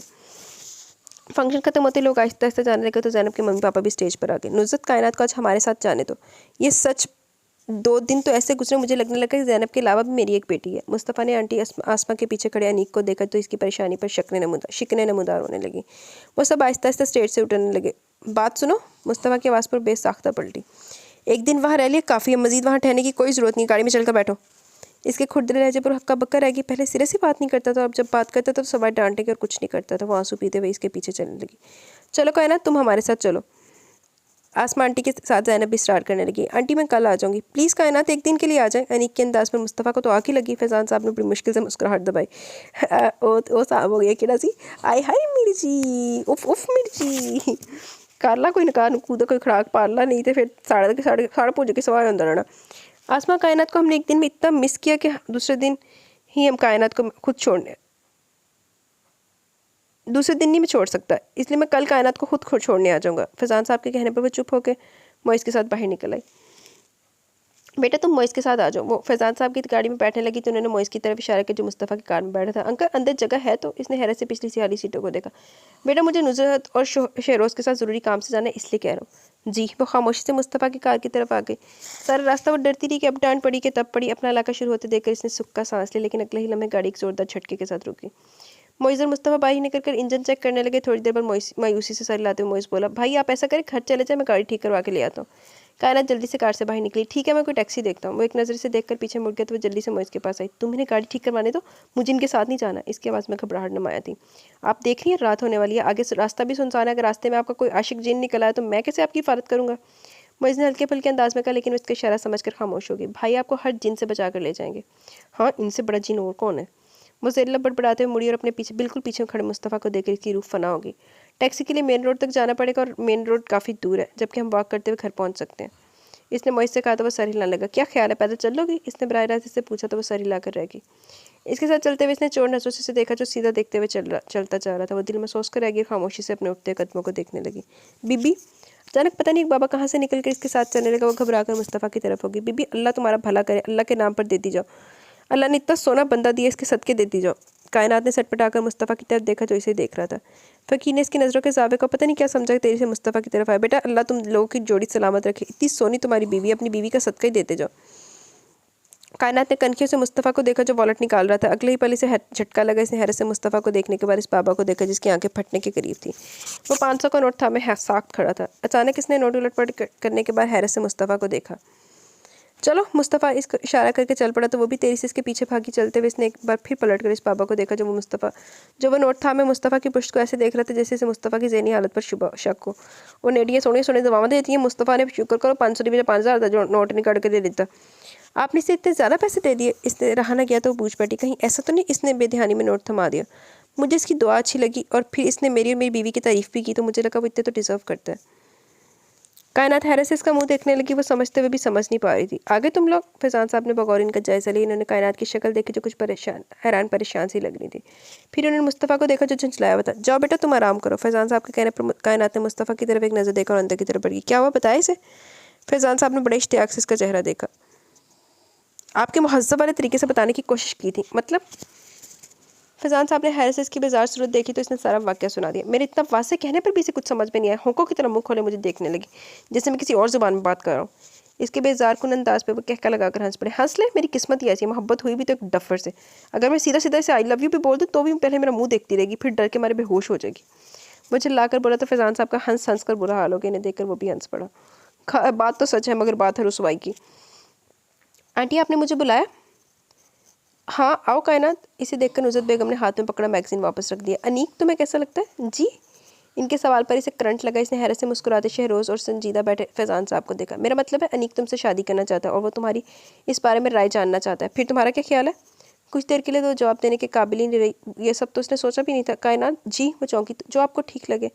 इनकी सवालिया नज़रों के जवाब में बेदिली से बोली। अभी बाकायदा प्रपोजल नहीं है, आसमा ने बात की है, तुम सोचने के लिए वक्त ले सकती हो। इन्होंने मुस्कुराते हुए इसका झुका हुआ सर देखा। मैं ज़ैनब की तरफ जा रही हूँ, चलोगी? इनकी शरारती अंदाज पर शहरोज़ कहकर लगाकर हंस पड़ा जबकि वो अपने आंसू पीने में मसरूफ़ थी। नुज़रत बेगम के उठते वो भी किसी को देखे बगैर तेरी से उठ खड़ी हुई। फैज़ान साहब ने अफसोस से सर हिलाया। अजीब ही असूल है तुम्हारे नुसरत बेगम, दूसरों की औलाद पसंद की शादी करे तो तुम खुशी से करवाने खड़ी हो जाती हो और अपने बच्चों की खुशी तुम्हें नजर नहीं आती। डैड, फैजान साहब ने चौंक कर शहरोज़ को देखा जिसने गुलाब जामुन का डब्बा इसके आगे कर दिया। नहीं यार, वो आकर बोले, मैं मामा के पास जा रहा हूँ। कमरे की तरफ बढ़ा। इतनी देरी से कहाँ जा रहे हो? अंदर दाखिल होते मुस्तफ़ा ने इसका बाजू थामा। अपने होने वाले ससुराल में गुलाब जामुन खाने, वो किस खुशी में? मुस्तफ़ा ने गुलाब जामुन उठाते हुए इसे देखा। कायनात का प्रपोजल आने की खुशी में। फैजान साहब ने गहरा सांस लेकर इसे देखा जो गुलाब जामुन हाथ में लिए खड़ा था। सुना है अनीक साहब अपनी कायनात पर फिदा हो गए। मामा तो शादी करवाने के लिए तैयार होगी, कायनात भी राजी लगती है। मज़ीद इन्फॉर्मेशन मैं अगले चक्कर में आपको सुनाता हूँ। शहरोज़ के बाहर निकलते फैजान साहब ने इसे देखा, वही नहीं घूर रहा था। ये शहरोज़ क्या कह रहा था? कायनात अनीक से शादी करने के लिए राज़ी है? डैड, अगर वो भी ऐसा चाहती तो मैं इसे शूट कर दूंगा। इसके बफड़ने पर वो मुस्कुरा दी। मोबाइल उठाकर अपने कमरे की तरफ बढ़ा, लेकिन 4 कदम चलकर फिर इनकी तरफ मुड़ा। डैड, आपको लगता है कि वैसे पसंद करती है? वो कुछ मुस्तरब होकर पूछने लगा। इसके सवाल पर मुस्कुराकर टीवी लाउंज से बाहर जाने लगे। डैड, आपने बताया नहीं। वह हैरान होता इनके पीछे है। वो तुम्हें पसंद करती है, आपको कैसे पता? काफ़ी देर बाद जब वो बोला तो होंठों के साथ इसकी आंखें भी मुस्कुरा रही थी। बस चल गया, अब मेरी जान छोड़ो, वो कहते हुए आगे बढ़ गए, मगर वो कितनी देर अपनी जगह खड़ा मुस्कुराता रहा। और जेनू ने पसंद कर दिया। क्या सोचा जा रहा है? वो इसके आवाज़ पर चौंकी। अनीक के बारे में सोच रही हो? मैं किसी के बारे में नहीं सोचती और ना ही मुझे किसी से शादी करनी है। वो जल कर बोली। क्यों भाई, क्या आपको कोई और पसंद है? मुझे बताएं, मैं अभी इसे हाजिर करता हूँ। नहीं, मुझे कोई भी पसंद नहीं है। अच्छा, क्या मुस्तफा भाई भी नहीं? वो शरारत से बोला। इनका यहाँ क्या जिक्र? वैसे भी वो सबीन से मोहब्बत करते हैं, तुम्हें याद है? वो शहरोज़ भाई ने कहा था मोहब्बत एक बार होती है। आपको शहरोज़ भाई की बात तो याद है, ये याद नहीं कि मैंने कहा था कि हो सकता है इन्हें सबीन से मोहब्बत ना हो। सबीन से मोहब्बत है तभी तो वो शादी नहीं करना चाहते। किससे किसको मोहब्बत है भाई? आवाज़ पर इसने जल्दी से मुड़कर देखा तो मुस्तफ़ा को देखकर जैसे इसकी रूह फना हो गई। कायनात कह रही थी कि आप। मोइज़ अपनी बात पूरी किए बगैर तेरी से बाहर निकल गया। वो भी जल्दी से दरवाजे की तरफ बढ़ी। मुस्तफ़ा आगे बढ़कर इसके मुकाबिल खड़ा हो गया। सबीन सिर्फ मेरी क्लास फेलो थी, अच्छी दोस्त थी। वो मुझे पसंद करती थी। मैंने सोचा शादी के लिए अंडरस्टैंडिंग ज़रूरी है, इससे शादी कर लीजिए। लेकिन मामा को अच्छा नहीं लगा, इसलिए बात खत्म हो गई। जहाँ तक शादी ना करने की बात है वो एक लंबी दास्तान है, फिर कभी सुनाऊंगा। वो रुका, फिर इसे गहरी नज़रों से देखते हुए बोला। कायनात, जो मैं तुम्हारे लिए महसूस करता हूँ अब से पहले किसी के लिए महसूस नहीं किया। सबीन मेरी पसंद थी, मोहब्बत नहीं। अगर मोहब्बत होती तो कोई मुझे इससे शादी से नहीं रोक सकता था। और जैसे एक ट्रांस की कैफियत में यकटक इसकी शर्ट के बटन को देखती रही, जाने इन लफ्ज़ों का यकीन था या मोहब्बत का नशा, वो दोनों जैसे खो से गए। अचानक दरवाज़ा खुलने पर चौंके कायनात तेरी से बाहर निकल गई। अस्सलाम वालेकुम। वालेकुम अस्सलाम। अरे ज़ैनब आई है, फैजान साहब ने कमरे में दाखिल होते हुए कहा। इनके पीछे मोइज़ भी था। मोइज़, बाहर मिठाई का डब्बा है, वो अंदर ले आओ, फैजान साहब ने कहा तो मोइज़ बाहर निकल गया। मुस्तफ़ा मुस्कुराने लगा। खैरियत तो है? ज़ैनब ने हैरत से मुस्तफ़ा का खुशगवार मूड देखा। खैरियत ही है, तुम लोग मुँह मीठा करो। किस खुशी में? शहरोज़ ने गुलाब जामुन उठाकर सवाल किया। बताता हूँ, पहले तुम बताओ ज़ैनब, इतनी रात को खैरियत से आई हो? जी अंकल, मैं कायनात से मिलने आई थी अनीक भाई के बारे में इसकी राय जानने के लिए। आंटी, अनीक भाई की अब शादी करना चाहती है, इसने टिशू से हाथ साफ करते हुए कहा। डैड, अब मुँह मीठा करवाने की वजह तो बता दे। शहरोज़ ने दूसरा गुलाब जामुन उठाते हुए पूछा। तुम्हारा भाई शादी के लिए राज़ी हो गए। मोइज़ को अच्छू लग गया तो इनकी बात अधूरी रह गई। शहरोज़ जल्दी से उठकर इसकी पुष्ट से लाने लगा। डैड, मुझे भी कुछ बताएं, कौन है वो बेचारी किस्मत की मारी? शहरोज़ के लहजे में बेपनाह तजस्सुस था। कायनात औंधे मुँह लेटा मोइज़ ज़ोर से बोला तो ज़ैनब बेसाख्ता खड़ी होगी, जबकि शहरोज़ का मुँह खुला रह गया।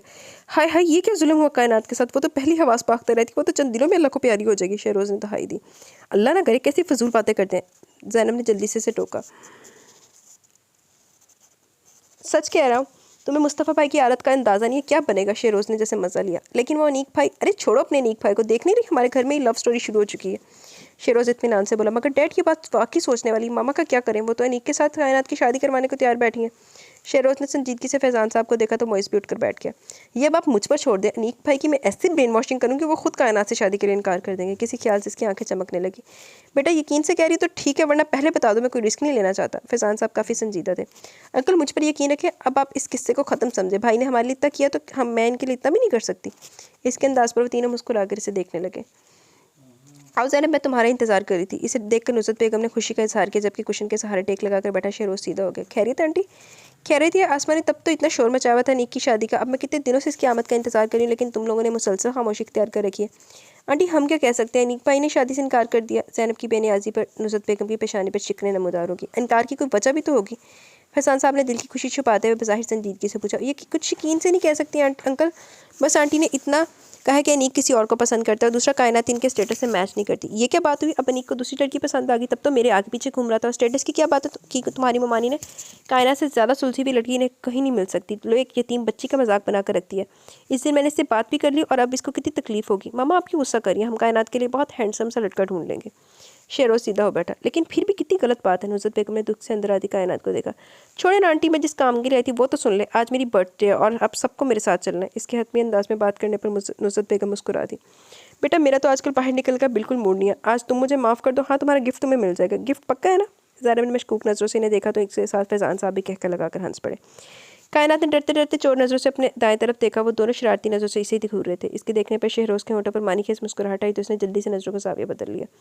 जब से इन लोगों को पता चला था इन लोगों ने ज़ूमानी बातें कर करके इसका जीना मुहाल कर रखा था। मुस्तफ़ा की नज़रें क्या कम थी कि इसके साथ इन दोनों की ज़ुबानें भी शामिल हो गई थी। कायनात, ज़ैनब के पुकारने पर इसकी तरफ मतवज्जो होगी। 8 बजे तुम भी तैयार रहना और प्लीज़ कोई बहाना नहीं।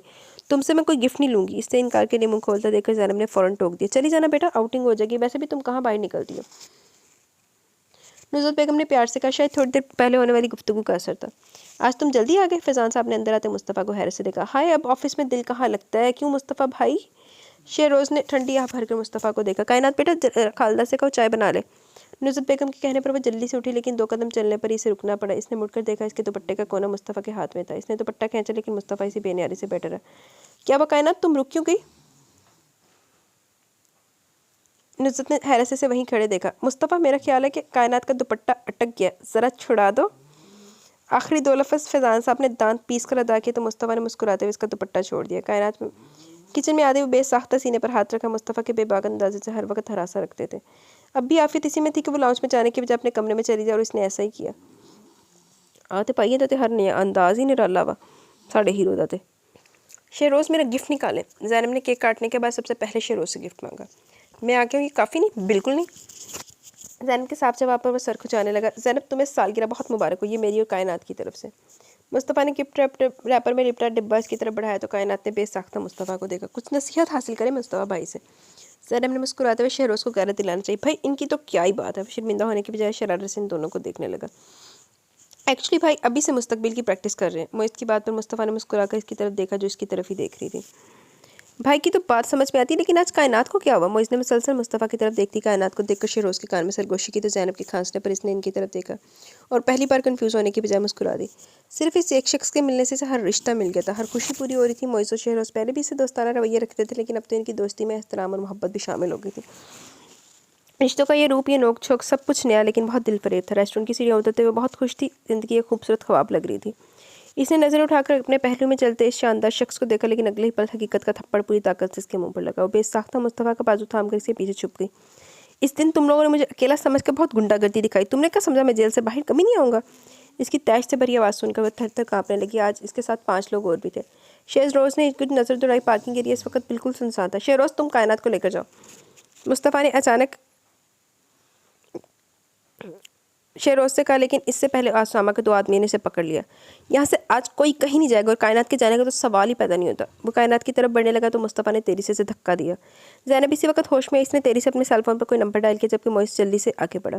उसामा ने एक नज़र मुस्तफ़ा को देखा और अगले ही पल वो इस पर झपट पड़ा। इसके साथ 3 लोग और भी शामिल हो गए। मोइस और शेरोज़ के इस आदमी से छुड़ाने की कोशिश कर रहा था। मुस्तफ़ा इन चारों से लड़ रहा था। कायनात पूरी तरह काँप रही थी। अचानक इनमें से एक ने खींचकर एक डंडा मुस्तफ़ा के सर पर दे मारा। एक पल के लिए ज़मीन आसमान इसके सामने घूम गई। इसको लड़खड़ाता देखकर वो चीखती हुई इसकी तरफ भागी। छोड़े इन्हें। सामने हैरत से इसकी बेताबी देखी। अगले ही पल वो तेजी से इसकी तरफ बढ़ा और इसे बालू से पकड़कर अपनी तरफ खींचा। इसके मुंह से दिल खराश चीख निकली। कायनात, मुस्तफ़ा के साथ शेरोज़ पीछे का। तो यहाँ ये चक्कर है, तुमसे शादी ना करने का फैसला तो मैंने पिछली दफ़ा ही कर लिया था, लेकिन तुम्हें मैं किसी और के काबिल भी नहीं छोड़ूंगा। उसामा ने एक ज़ोरदार थप्पड़ इसके मुंह पर दे मारा। वो औंधे मुंह ज़मीन पर जा गिरी। मुस्तफ़ा तेरी से उसामा की तरफ बढ़ा। इसने पूरी कुव्वत से मुक्का इसके पेट में दे मारा। अगले ही पल वो तकलीफ से ज़मीन पर दूरा होने लगा। मुस्तफ़ा ने मुड़कर इन पांचों को देखा और एक नज़र ज़मीन पर पड़े इस डंडे को और अगले ही पल वो अंधाधुंध इन पांचों को पीट रहा था और मोइज़ा शेरोज़ इसका पूरा पूरा साथ दे रहे थे। शुक्र है मोइज़ा शेरोज़, मैंने होने पता लगा कि मोइज़ा शेरोज़ भी मरती है, नहीं तो चूड़ियाँ पाइयां हुई सी इन्होंने ते हत्थां दे विच। मुस्तफ़ा नूं अगे कर देंदे सी हर चीज़ से। मुस्तफ़ा, उसामा को मुस्तफ़ा का निशाना लेते देखकर कायनात चीखती हुई इसकी तरफ बढ़ी, लेकिन वो ट्रिगर दबा चुका था। गोली शायद इसके बहुत करीब से गुजरी। इसके आवाज़ झंझना कर रह गया। अचानक पुलिस की गाड़ी का सायरन सुनाई दिया। उसामा और इसके साथी तो भाग खड़े हुए, लेकिन वो एकटक ज़मीन पर गिरे हुए मुस्तफ़ा को देख रही थी, जिसकी नीली कमीज़ कंधे से सुरख हो रही थी।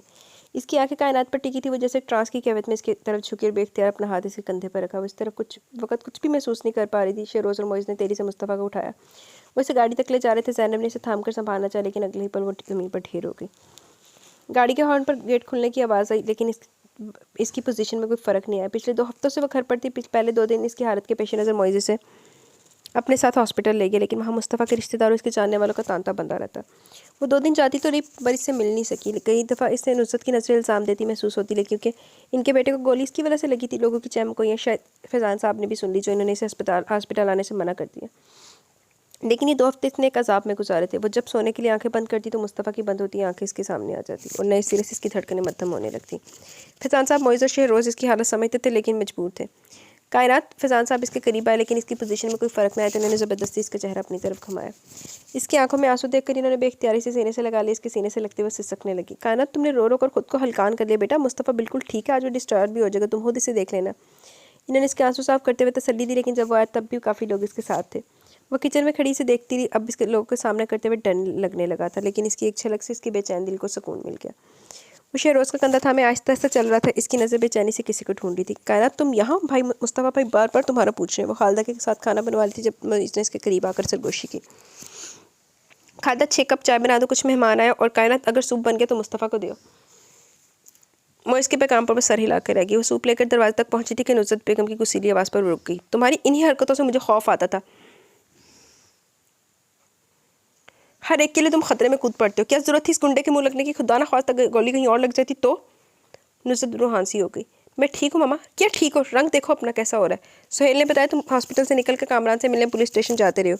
मैं तुम्हारा क्या करूँ मुस्तफ़ा? जख्म तुम्हारा अभी तक ठीक नहीं हुआ। डॉक्टर ने आज तुम्हें डिस्चार्ज किया, वो भी मुकम्मल बेड रेस्ट की हिदायत के साथ। लेकिन तुम बाज नहीं आते। वो लड़का अरेस्ट हो चुका है, बस करो।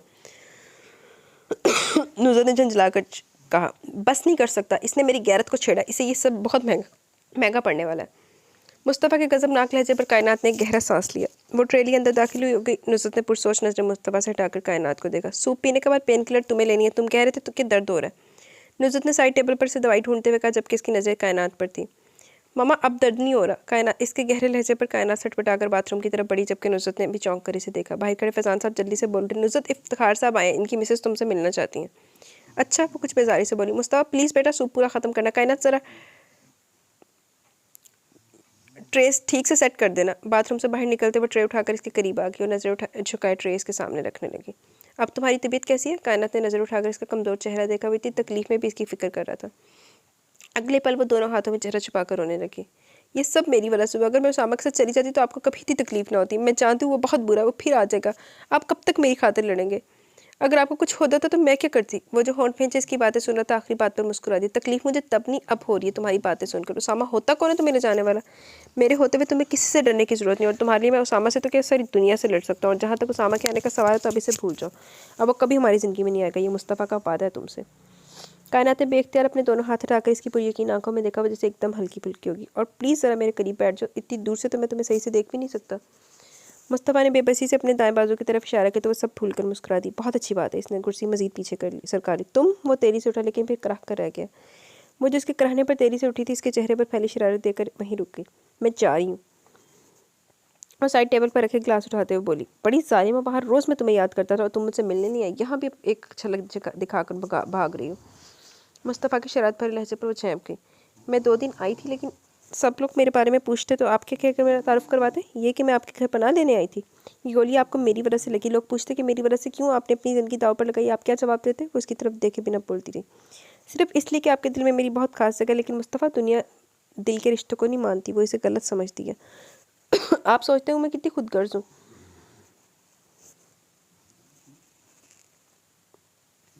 क्या आपने मेरे लिए इतना कुछ किया और मैं आपके देखने भी नहीं आई? आपकी सलामती के लिए मैंने दिन रात दुआएं की, लेकिन मुझे दुनिया की ज़ुबानों से बहुत डर लगता है। आखिर में इसकी आवाज़ पर आके तवील खामोशी पर इसने नज़र उठाकर मुस्तफ़ा को देखा, जो बहुत गहरी नज़रों से देख रहा था।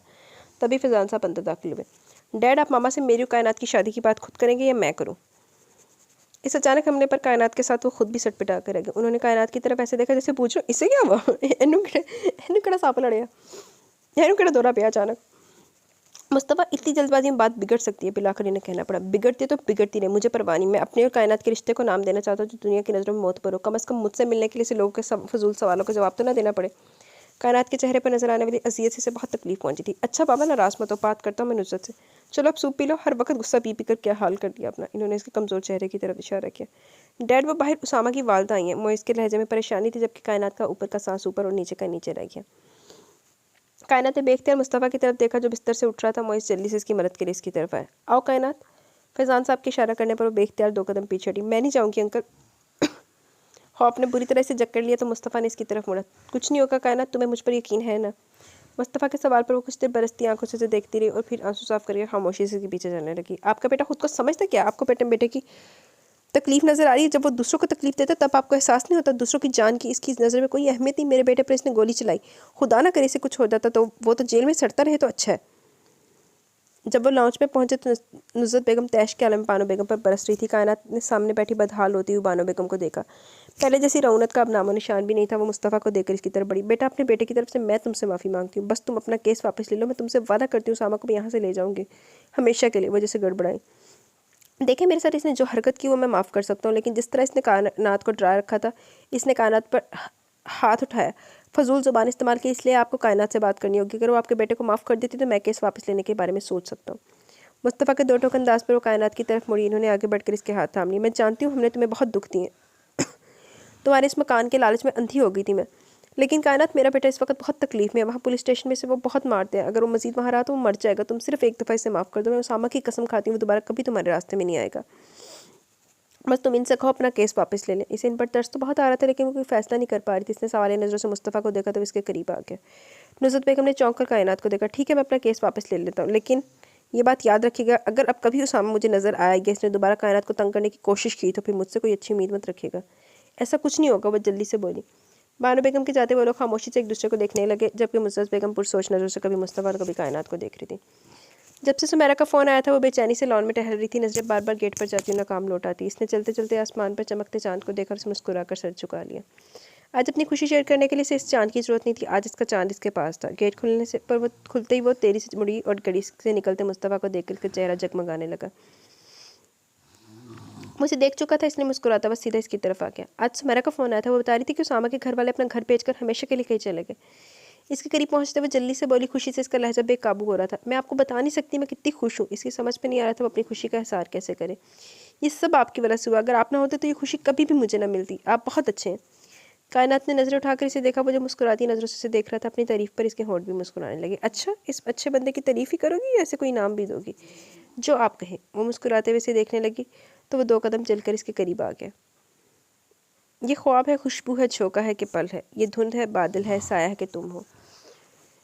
शेर पढ़ते वो शरारत से इसकी तरफ झुका तो बेसाख्ता पिछटी। आप बहुत बुरे हैं। वो सुर्ख होते चेहरे के साथ खास को देखने लगी। वो कहका लगाकर हंसा तो कायनात ने होंठ भेजकर अपनी मुस्कुराहट को रोका। तुम्हें इस तरह खुश देखकर मुझे कितनी खुशी हो रही है मैं बता नहीं सकता। कोशिश करूंगा सारी उम्र तुम्हें ऐसे खुश रखूँ। मुस्तफ़ा की बात पर मुस्कुराते हुए अपनी हथेलियाँ देखने लगी। मैं काफ़ी देर से आपका इंतज़ार कर रही थी। खुद को नॉर्मल करते हुए इसने दोबारा मुस्तफ़ा को देखा। मोइज़ ने फ़ोन करके मुझे बताया कि तुम मेरा इंतज़ार करियो। कायनात ने हैरत से देखा। फिर भी आप लेट आए। इंतज़ार का अपना ही मज़ा है। इसकी बेनियाजी पर वो जल कर रहेगी। मैं चाह रहा था कि तुम्हारी थोड़ी प्रैक्टिस हो जाए। शादी के बाद भी तो इंतज़ार करोगी ना। कायनात ने खफकी से घूरा और जाने के कदम बढ़ा दिए, लेकिन मुस्तफ़ा ने इसका हाथ पकड़कर दोबारा अपने मुकामिल खड़ा कर लिया। हाथ छोड़े मेरा। वो निरूठेपन से बोली। कसम से गुस्सा करती बिल्कुल बीवी लग रही हो। मैं आपकी बीवी नहीं हूँ। अब के सुर्ख पड़ते चेहरे के साथ इसे टोकना पड़ा। नहीं हो तो हो जाओगी, और अगर मैं आपसे शादी ना करूँ तो? कायनात ने शरारत से इसकी तरफ देखा।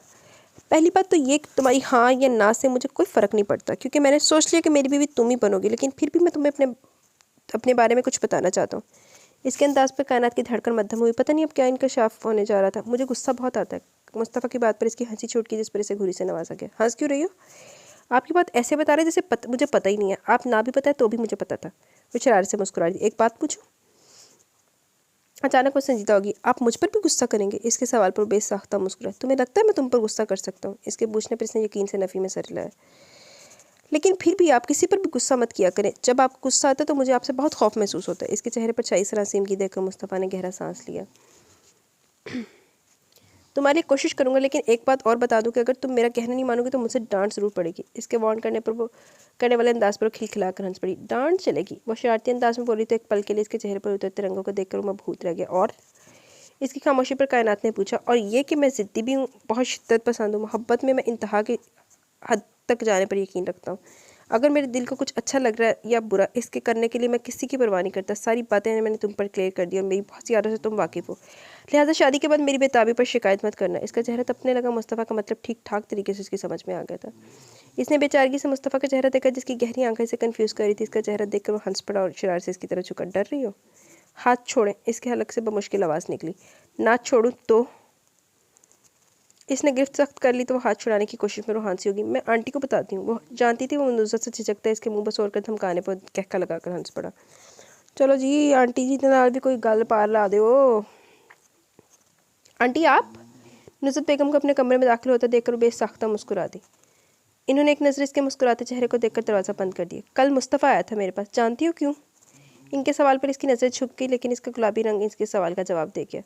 तुमने ऐसा सोचा भी कैसे? कम से कम ऐसी कोई ख्वाहिश करने से पहले अपनी औकात तो याद कर लेती। एला आंटी बेगम फिर वही कुछ करने लगी है पहले वाला साहब। दौर फिट्टे मुँह तेरे ते इसमें चंगा तेन ना ही दस दे। इसने हैरत से इनके लाल भभू का चेहरे को देखा। गलती मेरी है जो मैंने तुम्हें इस घर में रहने दिया। मुझे तो तुम्हें इसी दिन निकाल देना चाहिए था जिस दिन फैजान तुम्हें इस घर में लेकर आए थे। ना तुम आती, ना मेरा बेटा मेरे सामने खड़ा होकर तुम्हारा नाम लेता। इसकी बेयकीन नजरें इनकी आंखों से टकराई जिनसे शरारे फूट रहे थे। मुझे तभी समझ लेना चाहिए था कि तुम जैसी लोअर मिडिल क्लास से ताल्लुक़ रखने वाली लड़कियों का तो काम ही ये होता है, अगर शक्ल अच्छी है तो इसका भरपूर फ़ायदा उठाओ। जहाँ कोई अमीर लड़का मिले से अपनी अदाओं में फंसा लो। तुमने भी अपनी इस भोली शक्ल के पीछे अपनी मक्कार सोच को छुपाया हुआ है। इन्होंने हाथ से इसके चेहरे की तरफ इशारा किया तो इसकी आंखें पानी से भरने लगी। हाँ, तुम्हारी फैमिली बैकग्राउंड भी तो मैं जानती थी। इसके गिर्द घूमती हुई इस्तज़ाई अंदाज में मुस्कुराई। तुम्हारी माँ भी तो दौलत के लिए तुम्हारे बाप को छोड़कर भाग गई थी। आंटी, वो चीख पड़ी से लगा किसी ने इसके मुंह पर तेजाब फेंक दिया। चिल्लाओ मत। पहले वो क्या नाम था इस लड़के का? हाँ, उसामा। इसको अपने पीछे लगा। ऐसे ही तो कोई इतना पीछे नहीं जाता ना। फिर तुमने एक ही दिन में अनीक को फांस लिया, लेकिन इसकी खुशकिस्मती को बच गया। फिर तुमने मुस्तफ़ा को अपनी तरफ राग़िब कर लिया। मेरी तो आज तक समझ में नहीं आया कि मुस्तफ़ा ने तुम में क्या देखा। कब तुमने अपना जाल बिछा? तुम्हारी प्लानिंग की दाद देती हो। पता नहीं उसामा को क्या सबस पाक दिखाएंगे जो वो इतना ख्वार हुआ था। अब तुम मुस्तफ़ा को छीन के मेरा भी वही हशर करना चाहती थी। तुमने इस औरत का कर छोड़ा है। उन्होंने उसामा की माँ का हवाला दिया। इसके मुंह से निकलने वाला हर लफ्ज़ इसे अपने वजूद पर कोड़े की तरह पड़ता महसूस हो रहा था। वो एकदम दोनों हाथों में मुँह छुपाकर रोने लगी। बंद करो ये ड्रामा। इसी तरह के ड्रामे करके तुमने मुस्तफ़ा को मुतासिर किया होगा, लेकिन मैं तुम्हारी इन मगरमच्छ के आंसू से मुतासिर नहीं हो सकती। मैं तुम्हारी ख्वाहिश हरगिज़ पूरी नहीं होने दूंगी। तुम्हारी वजह से मेरे बेटे को गोली लगी। तुम्हारी वजह से वो लड़का जेल में ज़िंदगी और मौत से लड़ता रहा। तुम्हारी वजह से तुम्हारा बाप मर गया। तुम्हारी माँ, खुद तुम्हारी माँ ने तुम्हें अपनाने से इनकार कर दी। तुम समझती हो मैं तुम्हारी जैसी मनहूस लड़की को अपने घर में रखूँगी? मैं तुम्हारी नहुसत का साया अपने बच्चों पर कभी नहीं पड़ने दूंगी। इनके लहजे में इसके लिए इतनी हकारत थी कि वो बेदम होकर ज़मीन पर बैठ गई। मुस्तफ़ा मेरा, इसे मुझसे कोई नहीं छीन सकता, कोई नहीं। वो इसके सामने घुटनों के बल बैठकर हज़ियानी अंदाज में से झुंझोड़ने लगी तो दर्द के मारे इसके मुँह से सिसकी निकली। आंटी, मुस्तफ़ा आपकी है, मैं किसी को छीनना नहीं चाहती। मैं सिर्फ तहफ़्फ़ुज़ चाहती हूँ। मैंने अपने बाप के अलावा कोई रिश्ता नहीं देखा। मैं तो आप सब लोगों के साथ रहना चाहती हूँ, बस। इन्होंने अचानक हाथ उठाकर इसे रोक दिया। तुम झूठ बोलती हो। मैं जानती हूँ तुम्हें मुस्तफ़ा से नहीं, इसकी दौलत से प्यार है। मुस्तफ़ा से शादी होते तुम इसे लेकर चली जाओगी, पर मैं ऐसा कभी नहीं होने दूंगी। मैं तुमसे कोई दरख्वास्त या इल्तिजा नहीं करूँगी, ना ही मुझे तुम्हारा कोई डर है। फिर भी इतना कहूँगी, अगर तुम्हें ज़रा भी गैरत है तो मुस्तफ़ा का पीछा छोड़ दो कि मैं तुम्हें कभी अपनी बहू की हैसियत तस्लीम नहीं करूँगी। इम्पॉसिबल। मैंने खुद से बोली, अगर तुम मुस्तफ़ा की वजह से किसी गलतफहमी का शिकार हो तो इसे भी दूर कर लो। तुम इसकी हमदर्दी को मोहब्बत का रंग देकर बहुत बड़ी गलती करी हो। इसका ये भूत मैं उतार लूँगी। और अगर तुम्हें वह एहसान याद है जो हमने तुम्हें यहाँ रख कर किया, तो तुम्हें हमारे घर की फ़िज़ा को मज़ीद ख़राब नहीं करोगी। वो इसे तनबीह करते हुए वापस मुड़ गई, जबकि वो बरसती आंखों से बंद दरवाजे को देखने लगी। अभी तो इसने हवा में उड़ना सीखा था। अभी तो इसकी आंखों ने महज ख्वाब भी सजाए थे, लेकिन ख्वाब सजाते वक्त वो क्यों भूल गई कि इसके पास तो ये हक ही नहीं है। लेकिन इसी हक मुस्तफ़ा ने दिया था। इसने मुस्तफ़ा की मोहब्बत पर खुद से ज़्यादा यकीन था। इसने रोते हुए अपना सर घुटनों पर रख दिया। चलो ना कायनात, बाहर सब तुम्हें बुला रहे हैं। ज़ैनब ने इसका हाथ पकड़ कर इसे उठाना चाहे तो उसने हाथ खींच लिया। ज़ैनब प्लीज़, मेरी तबीयत ठीक नहीं। वो कदर खुश्क लहजे में बोली तो ज़ैनब कंधे उचकाकर बाहर निकल गई। सुबह से इसने खुद को कमरे में कैद किया हुआ था। वो मुस्तफ़ा का सामना नहीं करना चाहती थी। तभी दरवाज़ा दोबारा खुलने पर इसने गहरा सांस लिया। यकीनन मोइज़ या ज़ैनब में से कोई फिर से बुलाने आ गया होगा। इसने गुस्से से दरवाजे की तरफ देखा। अगले पल मुस्तफ़ा को देखकर वो झटके से उठी। क्या बात है, तबीयत ज़्यादा ख़राब है? वो दरवाजे के करीब खड़ा इसे देखने लगा। मैं ठीक हूँ। खुद को नॉर्मल जाहिर करने के लिए वो झर झुकाकर नाखूनों से खेलने लगी। तो मुस्कुराकर इसके करीब आ गया। कायनात की धड़कन में इत्याश पड़ पावा, लेकिन इसने सख्ती से खुद को कमज़ोर पड़ने से रोका। कल मैंने मामा से तुम्हारी और अपनी शादी की बात की थी, और हैरत अंगेज़ तौर पर इन्होंने गुस्से का इजहार नहीं किया। फिर अभी उन्होंने कोई जवाब नहीं दिया, लेकिन मुझे यकीन है वो मान जाएंगी। अगर वह ना मानी तो? कायनात के सवाल पर मुस्कुराने लगा। ऐसा नहीं होगा, मामा मुझसे बहुत प्यार करती हैं और इन्हें अंदाज़ा हो चुका है मैं तुमसे बहुत प्यार करता हूँ, और मामा मेरी खुशी में खुश होंगी। इसके लहजे में अपनी माँ के लिए मान था। कायनात ने आंसुओं को अपने दिल में उतार लिया। लेकिन अगर वो फिर भी ना मानी तो? इसके दोबारा सवाल पर मुस्तफ़ा की मुस्कुराहट गायब हो गई, आंखों में उलझन आने लगी। अगर मामा ना मानी तो भी मैं तुमसे शादी करूँगा, वो तोड़ टोक लहजे में बोला। तो कायनात के लिए खुद को नॉर्मल रखना मुश्किल हो गया। इसने अपना रुख मोड़ लिया। पर मैं आंटी और घर वालों की रजामंदी के बगैर शादी नहीं करना चाहती। मुझे आपके साथ के अलावा आपसे जुड़ा हर रिश्ता चाहिए, घर चाहिए, इसका सुकून चाहिए। मैं तुम्हें हर रिश्ता दूंगा कायनात, तुम मुझ पर यकीन रखो। मुस्तफ़ा ने रसाने से इसे समझाया। आप बात को समझने की कोशिश क्यों नहीं करते? मेरे और आपके स्टेटस में बहुत फ़र्क है। मैं आपके साथ कदम से कदम मिलाकर नहीं चल सकती। हो सकता है मेरी वजह से आपको शर्मिंदगी हो। क्या हैसियत है मेरी? वो उसकी तरफ से रुख मोड़े बोलती जा रही थी। मुस्तफ़ा के माथे पर शिकने नमूदार होने लगी। वो पुरसोच नज़रों से इसकी पुष्टि देखने लगा। इन सब फजूल बातों को मैं क्या समझूं? अब मेरी बातें भी आपको फजूल लग रही हैं? वो इसकी तरफ रुख मोड़कर मुस्कुराई, जिसकी आंखों में उलझन की बजाय गुस्सा हलकूरे ले रहा था। कायनात के दिल की धड़कन एक तक लख तेज हो गई। तुम्हारे कहने का मतलब है तुम मुझसे शादी नहीं करना चाहती? मुस्तफ़ा इसके करीब आ गए तो उसने सर झुका लिया। इसकी खामोशी पर एक पल के लिए वो हैरान रह गया, अगले ही पल तैश के मारे इसकी मुठ्ठियाँ भींच गई। कायनात को अपनी टांगें कांपती महसूस हुई तो वो तेजी से दरवाजे की तरफ बढ़ी, लेकिन इससे पहले इसका हाथ मुस्तफ़ा के हाथ में आ चुका था।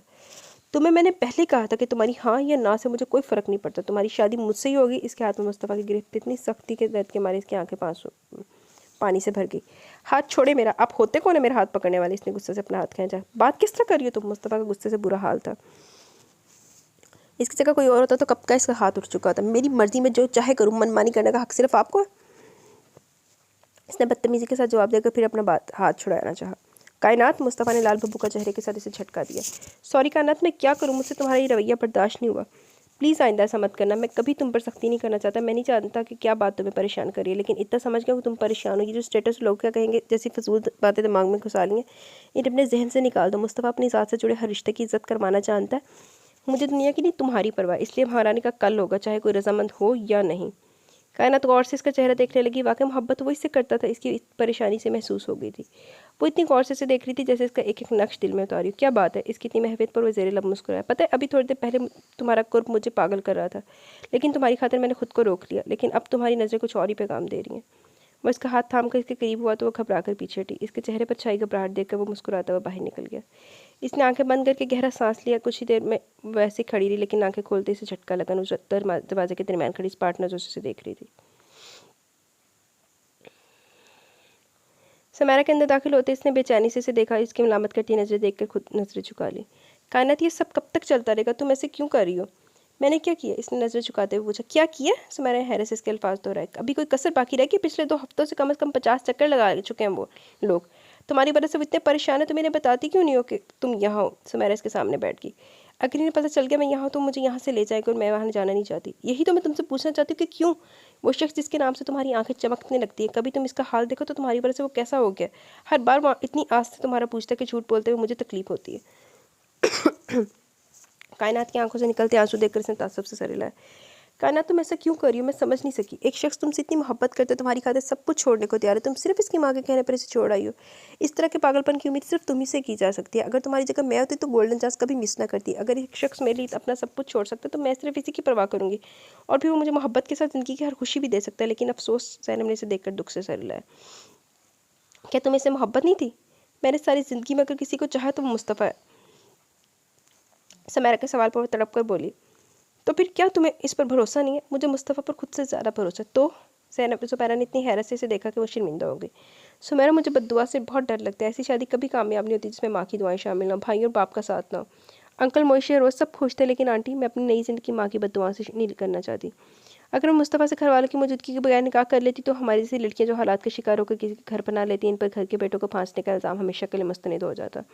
आंटी समझती मुझे दौलत का लालच है। मैंने कैसे बताऊं कि मुझे मुस्तफ़ा की दौलत से नहीं, इनसे मोहब्बत है। इसने गहरा सांस भर के सुबैरा को देखा। आंटी सही कहती है, मैं मनहूस हूँ। जो भी मुझे प्यार करता है, जिससे मैं या प्यार करती हूँ, मुझे छोड़ जाता है। बाकी मैंने हर प्यार करने वाले रिश्ते को खोया, पर मैं मुस्तफ़ा को नहीं खोना चाहती। मुस्तफ़ा का साथ ना पाने का गम सारी उम्र रहेगा, लेकिन ये खुशी भी होगी कि वो जहाँ सही सलामत है। कहीं कोई शख्स ऐसा जिसका दिल सिर्फ मेरे लिए धड़कता है। सुमैरा इसे देख कर रह गई। तुम अब तक सोई नहीं? फैजान साहब ने टीवी लाउंज में दाखिल होती नुसरत बेगम को हैरत से देखा। आप भी तो जाग रहे हैं? वो जमाई रोकते हुए इनके करीब बैठ के। मुस्तफ़ा का इंतजार करो, आज का बच्चा नहीं है। इनके लापरवाही से कहने पर इनकी नजरें बेख्तियार घड़ी की तरफ उठी। रात का 1 बज रहा था। पहले जब इसे 9 से ज़्यादा वक्त होता था तो तुम बार बार इसके मोबाइल पर फ़ोन करती थी, और आज इतनी देर होने पर तुम्हें इसकी कोई परवाह नहीं। आपको पता है वो जानबूझकर ऐसा करे मुझे तंग करने के लिए। इन्होंने नजरें सामने दीवार को टकाते हुए कहा। इसे ऐसा करने पर तुमने मजबूर किया, लेकिन तुम्हारी इत्तलाक के लिए बता दो, वो जानबूझकर ऐसा नहीं कर रहा, बल्कि इसी बेबस, मजबूर और बेबस लड़की को तुमने घर से निकाला, इसे ढूंढता फिर रहा है। मैंने इसे नहीं निकाला, पता नहीं वो खुद कहाँ चली गई है। नुसरत ने इसने चंद से चुराते हुए कहा। कैसी माँ हो तुम नुसरत? अपने बच्चों का दुख और खुशी तुम्हें महसूस नहीं होती? तुम हर लड़की को अपनी भाभी की जगह क्यों रखकर देखती हो? जिंदगी तो बच्चों ने गुजारनी है। अगर वो अपनी पसंद से शादी करते तो हमें इनकी खुशी में खुश होना चाहिए। ये आपका नज़रिया, मैं इससे इत्तेफाक नहीं करती। मेरे बच्चे मेरी हर बात मानते हैं। मैं मानती हूँ, मैं जानती हूँ उनके लिए क्या अच्छा है क्या और क्या बुरा। और फिर मुस्तफ़ा ने सबीन को भी तो पसंद किया था। क्या हुआ? कुछ दिन के बाद वो नॉर्मल हो गया। इसी तरह अब भी कुछ दिन नाराज़ रहेगा और फिर सब ठीक हो जाएगा। इनके नॉर्मल अंदाज पर फैजान साहब ने तासुब से इन्हें देखा और खड़े हुए। तुम्हारी गलत फहमी है तुम्हारी नुसरत बेगम, बहुत बड़ी गलत फहमी। सबीन मुस्तफ़ा को सिर्फ पसंद थी, जबकि कायनात मुस्तफ़ा की मोहब्बत है। मुस्तफ़ा से शदीद मोहब्बत की दावेदार तुम हो, लेकिन मैं इसे तुमसे ज़्यादा जानता हूँ। मुझसे पूछो कायनात इसके लिए क्या है। अपने खुद सख्ता नज़रिए में तुम इतनी अंधी हो चुकी हो कि तुम अपने बेटे की हालत नज़र नहीं आती। पिछले 20 दिनों से दिन रात वो पागलों की तरह से ढूंढ रहा है। क्यों तुम्हें देखते हुए नजरें फेर लेता है? क्यों वो इतना टूटा हुआ ज़िंदगी से नाराज़ लगने लगा? इसलिए कि तुमने इसके यकीन को तोड़ा है जो इसे तुम पर था। तुमने इसकी मोहब्बत को इसे जुदा कर दिया। फैज़ान, ये मोहब्बत सब किताबी बातें। आजकल कोई किसी से मोहब्बत नहीं करता। इनके इतना समझाने पर भी जब बेनियारी से बोली तो वो खोल कर रह गए। इससे पहले कि मैंने कोई सख्त जवाब देते गाड़ी के हॉर्न पर वो दरवाजे की तरफ देखने लगे। कुछ देर बाद वो अंदर दाखिल हुआ तो इन दोनों पर नजर डाले बगैर अपने कमरे की तरफ बढ़ने लगा। कॉरिडोर से गुजरते हुए इसने मोइज़ और शहरोज़ को अपने अपने कमरों के दरवाजे पर खड़े देखा, लेकिन मैंने नज़रअंदाज करता अपने कमरे में आ गया।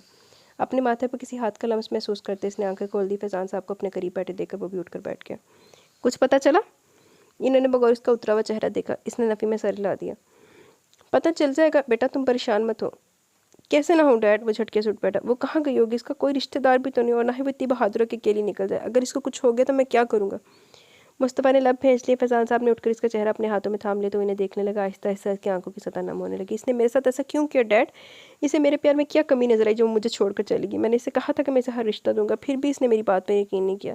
इस दिन वो बहुत अपसेट थी, मुझे पता था, लेकिन वो इतना बड़ा कदम उठाएगी तो मैं सोच भी नहीं सकता था। हम इसे ढूंढ रहे हैं मुस्तफ़ा, वो मिल जाएगी। वो जहाँ होगी मुझे यकीन है ठीक होगी। फैज़ान साहब ने तसल्ली दी। और अगर वो ना मिली तो? इसके लहजे में हज़ार खदशे बोलने लगे तो फैज़ान साहब ने सर झुका लिया। दरवाज़ा खुलने पर मुस्तफ़ा ने नज़र उठाकर देखा। अगले पल अपना रुख मोड़ लिया। फैज़ान साहब ने दरवाजे की तरफ देखा जहाँ नुसरत के साथ शेरोज़ और मोइज़ भी खड़े थे। बस करो मुस्तफ़ा, बहुत हो गया। अब तुम्हारी वजह से हमारी सारी नॉर्मल लाइफ डिस्टर्ब हो रही है। इसका नजरें फेरना इन्हें सख्त बुरा लगा। आप चाहती है मैं भी घर छोड़कर चला जाऊँ तो चला जाता हूँ। अचानक वो स्पाट लहजे में कहता दरवाजे की तरफ बढ़ा तो बौखला गई। फैज़ान साहब ने तेजी से इसका बाजू थामा। मुस्तफ़ा, तुम होश में तो? एक गैर लड़के तुम अपनी माँ से बदतमीजी करे हो। माँ?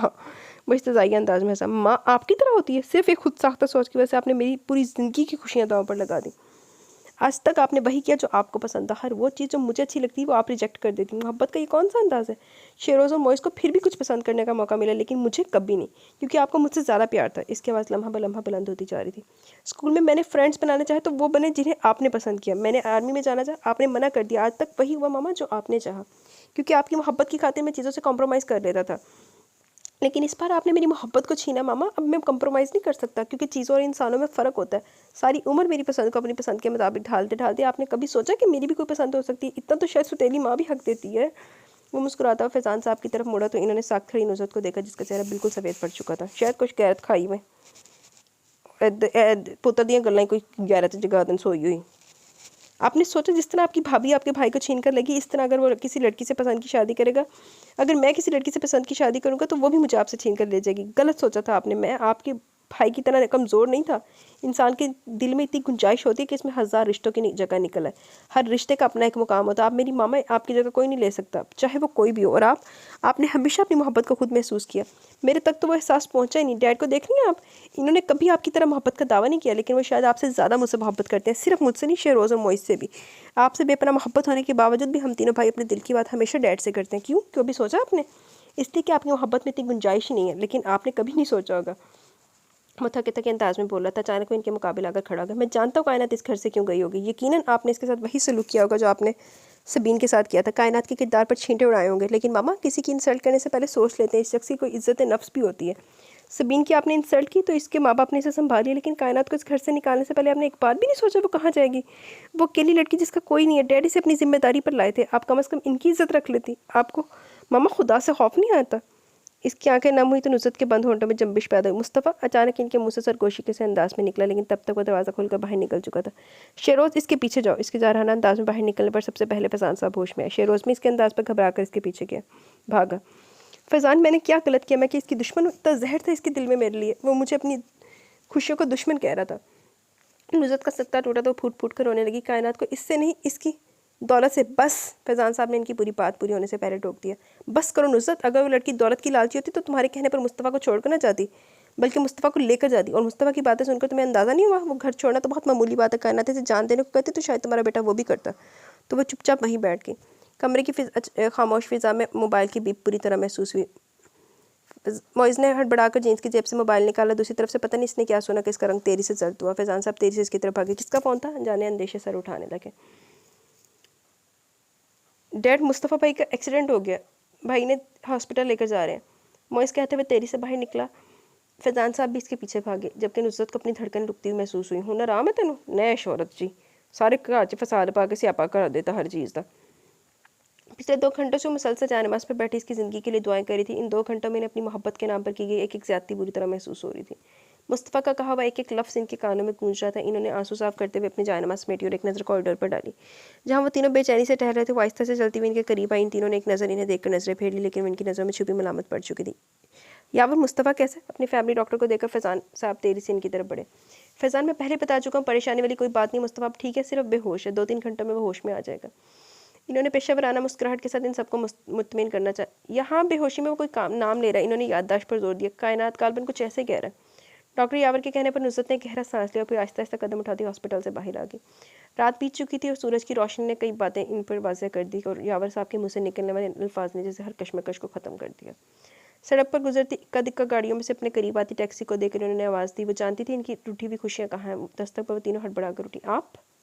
आने वाली हस्ती को देखकर जीनत बेगम ने हैरत से देखा, जबकि दरवाजे में खड़ी नुसरत बेगम को देखकर कायनात ने बेसाख्ता सहारे के लिए सुमेरा का हाथ थामा। अच्छा, तो कल की पार्टी की तैयारियां हो रही हैं। फैज़ान साहब ने ढेरों शॉपर्स थामे ज़ैनब और शहरोज़ को देखा। पता नहीं इनका शॉपिंग का क्या खबर है। डैड ज़रा बिल तो देखें। शहरोज़ ने तपे हुए अंदाज में बिल फैज़ान साहब की तरफ बढ़ाया। मामा आप ही से समझाएं, आर्मी ऑफिसर की सैलरी इतनी नहीं होती, वो रो देने को था। नुसरत बेगम ने अफसोस से सर हिलाया। शहरोज़ तुम इतने कंजूस क्यों हो? इनके कहने पर मोइज़ और ज़ैनब का कहकर लगाकर हंस पड़े। मामा अब भी कंजूसी? 7 ड्रेसेस लेकर आई, इससे पूछे क्या कल इसने सारे पहनने? ऐसे कल पहनने कल अपनी वेडिंग एनिवर्सरी पर मैं अपना ब्राइडल लहंगा पहनूंगी। ज़ैनब के चमक कर बोलने पर इसने सर थाम लिया। कल सिर्फ हमारी वेडिंग एनिवर्सरी नहीं, मुस्तफ़ा और कायनात की भी है। इसको देखो, एक भी ड्रेस लिया हो इसने। वो लड़का औरतों की तरह बोला तो वो भी फ़ौरन बोली, इससे शॉपिंग की ज़रूरत ही नहीं पड़ती। मुस्तफ़ा भाई कल इसके लिए 7 नहीं पूरे 10 ड्रेसेस लेकर आए। ज़ैनब के जताने पर अपना सा मुँह लेकर आ गया। और कायनात को मेरी तरह कहना नहीं पड़ता, मुस्तफ़ा भाई इसके दिल की हर बात समझ जाते हैं। ज़ैनब के कहने पर शहरोज़ कान को जाने लगा। भाई इसे मोहब्बत कहते हैं, और नहीं तो क्या। फैज़ान साहब के कहने पर ज़ैनब ने भरपूर अंदाज में तायद की तो नुसरत बेगम ने बेसाख्ता इसका चेहरा देखा जाए खूबसूरत मुस्कान सजी थी। भाभी मुस्तफ़ा भाई के 6 फ़ोन आ चुके, लेकिन डैड ने आपको बुलाने से मना कर दिया था। मोइश के बताने पर कायनात ने बेसाख्ता फैज़ान साहब की तरफ देखा। मैंने ठीक किया, अभी थोड़ी देर पहले तुम्हें डांट कर गया, ज़रा तुम भी गुस्सा दिखाओ। पर बाबा गलती मेरी थी, वो परेशानी से बोली। फैज़ान साहब को अब बाबा कहने लगी थी। अरे डरने वाली क्या बात है, मैं तुम्हारे साथ हूँ। फैज़ान साहब ने इसे हौसला दिया तो नुसरत बेगम ने अफसोस से सर लाया। फैज़ान आप पूरी बीजमालों वाली हरकतें करते हैं। क्यों आप इनकी नाराज़गी को तोल दे रहे हैं? अगर मुस्तफ़ा गुस्सा आ गया तो फंस वो बेचारी जाएगी और आपने बीच में से हट जाना है। नुसरत ने खफकी से ने देखा। ऐसे ही फंसेगी? ज़रा तुम्हारे साथ ज़्यादा को भी तो मज़ा है। कायनात खबरदार जो तुमने इससे बात की। क्यों ना करे, इसने गलत तो नहीं डांटा। डॉक्टर नाहिद ने पहले कहा था कायनात बहुत वीक है, अगर लापरवाही करेगी तो बच्चे की ग्रोथ में भी फ़र्क आएगा। इसने सिर्फ लापरवाही पर डांटा था, वो भी कायनात की बेहतरी के लिए। इसे बुरा नहीं लगा और आप फसाद डलवाने खड़े हो गए। ये मेरा और मेरी बेटी का मामला है। इनकी बेनियाजी पर वो अफसोस से सारी ला कर आएगी और अपनी हरकत नज़रें कायनात पर जमा दी जो ज़ैनब की शॉपिंग देख रही थी। 1 साल कितनी जल्दी बीत गया था। इस दिन जब वो इसे लेने सुमेरा के घर गई तो उन्होंने कायनात से माफ़ी मांगने के लिए खुद को पूरी तरह तैयार कर दिया। इन्हें अंदाज़ा था कि इन्होंने जिसे जितनी तकलीफ पहुंचाई वो इन्हें माफ़ नहीं करेगी। लेकिन इस वक्त वो हैरान रह गई जब इसने इन्हें माफ़ी का मौका दिए मांगने का मौका दिए बगैर माफ़ कर दिया। इन्होंने मुस्तफ़ा की खुशी के लिए इसे अपना लिया था। शुरू में वो इन्होंने इसे बेरुखी इख्तियार की, लेकिन इनसे इतना प्यार करती कि वो शर्मिंदा हो जाती। वो इसकी इतनी मोहब्बत को दिखावा भी नहीं मान सकती थी, क्योंकि ये सब वो मुस्तफ़ा के घर वालों के सामने नहीं करती थी, बल्कि अकेले में भी वो इनकी डांट खाकर भी बगैर माथे पर कोई शिकन लाइन का हर काम खुद करती थी। अब तो वो इसकी इतनी आदी हो गई थी कि इसके बगैर इन्हें अपना आप अधूरा लगता था। वो इन्हें इतनी ही अजीज़ हो गई थी जितना मुस्तफ़ा था, ये शायद मुस्तफ़ा से भी ज़्यादा। और जहाँ तक मुस्तफ़ा की बात है, इसने तो शायद इसी दिन इनकी गलतियों को माफ़ कर दिया था जिस दिन इन्होंने अपनी रजामंदी से कायनात और मुस्तफ़ा की शादी करवाई थी। कायनात के लिए मुस्तफ़ा की मोहब्बत का अंदाज़ा इन्हें इस 1 साल में हुआ था। वो अक्सर खुद को कायनात पर रश्क करती थी। मुस्तफ़ा की आमद पर इन्होंने चौंक कर घड़ी को देखा जहाँ 7 बज रहे थे। इन्हें माजी में खोए हुए 1 घंटा बीत चुका गया था। तो सानू नावल पढ़ते पढ़ते 2 घंटे बीत गए। जी तो गाइस, कैसा लगा आपको ये नावल? अपनी राय का ज़रूर इज़हार कीजिएगा। मुझे ये नावल अच्छा लगता है, लेकिन इस नावल में मुझे आज एक कमी लगी है कि ब्याह तो बात या उदो जो मुस्तफ़ा दे एक्सीडेंट ते कोई 2-4 सीन तो होर होने चाहिए सी मुस्तफ़ा कायनात ते इन राइटर ने थोड़ी जी कमी छड़ दी। लेकिन जो कोई नहीं, राइटर की मर्जी। बाकी राइटर ने होर सीन पा दिते सी, तो अगर राइटर भी पा देंदी तो 2 घंटे तो उत्ते नावल टप जाना सी। लेकिन कोई नहीं, वो तो हमने पढ़ ही लेना था। तो कैसा लगा आपको नावल? अपनी राय का ज़रूर इज़हार कीजिएगा। हाय मेरी अब नींद से बुरी हालत हो रही है, अब मैंने सोना है, क्योंकि आज भी मैं घर पे नहीं थी, नहीं तो मैं जल्दी बैठ कर रिकॉर्डिंग कर लेती। तो कल भी मैंने घर पे नहीं होना, कल हो सब नावल तो खैर आएगा, रिकॉर्डिंग करूँगी मैं आके वापस। तो ऐसे है कि अब मुझे इजाज़त है, या आपको नावल सुबह फजर में मिलेगा, ठीक है? नमाज के टाइम अपलोडिंग पे लगाऊंगी। तो इंशाल्लाह मिलेंगे जल्दी। तब तक के लिए अपना बहुत सारा ख्याल रखें, दुआओं में याद रखें। अल्लाह हाफिज़।